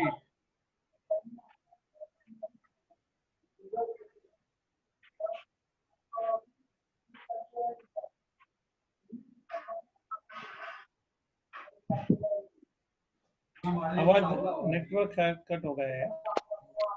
आदरणीय सुमेर जी, शायद आपका नेटवर्क सही काम नहीं कर रहा है। आदरणीय सुमेर जी, नेटवर्क का ही प्रॉब्लम है, उनका नेटवर्क। हाँ, पारस भाई समापन के लिए चले। नहीं, सवाल जवाब का दौर बाकी है, कुछ लोगों का सवाल है। जी हम बात करते हैं। कल्पेश जी जैन, कल्पेश जी जैन, आप आवाज सुन पा रहे हैं? कल्पेश जी जैन। वर्धमान जी पांडे। गांधी साहब, हाँ बोलिए। आपने माइनॉरिटी के विषय में बहुत सारी जो बातें की, हम बहुत आपसे प्रभावित हुए। और जो अभी सुमेर जी ने जो विषय निकाला, हम भले ही माइनॉरिटी के बारे में, अपने समाज के बारे में बहुत सारी बातें करेंगे, लेकिन हमें जो सबसे बड़ी चीज जो लगी हुई है, हमारे जो हम अलग अलग गुटों में बट रहे हैं, पंथवाद में बट रहे हैं, आगे चल के हम तो माइनॉरिटी भी रहेंगे नहीं, हम जीरोरिटी रहेंगे, जीरोरिटी।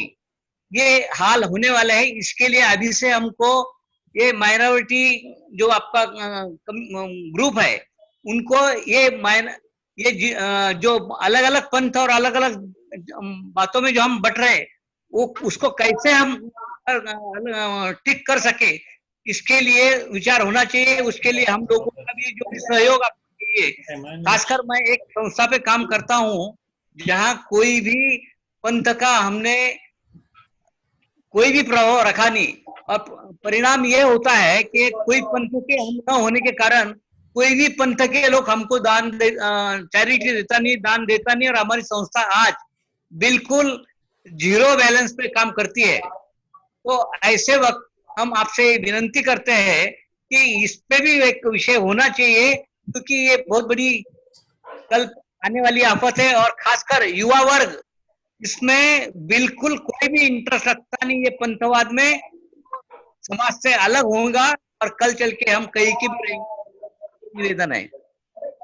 बिल्कुल, आपका सुझाव अच्छा है। हम माइनॉरिटी फेडरेशन का, जैन माइनॉरिटी फेडरेशन का जन्म इसी कारण हुआ है कि हम इन पंथ संप्रदायों को बाजू में रख के हम एक कॉमन प्लेटफॉर्म ऐसे बनाए जहां हम सब लोग एक हो सके।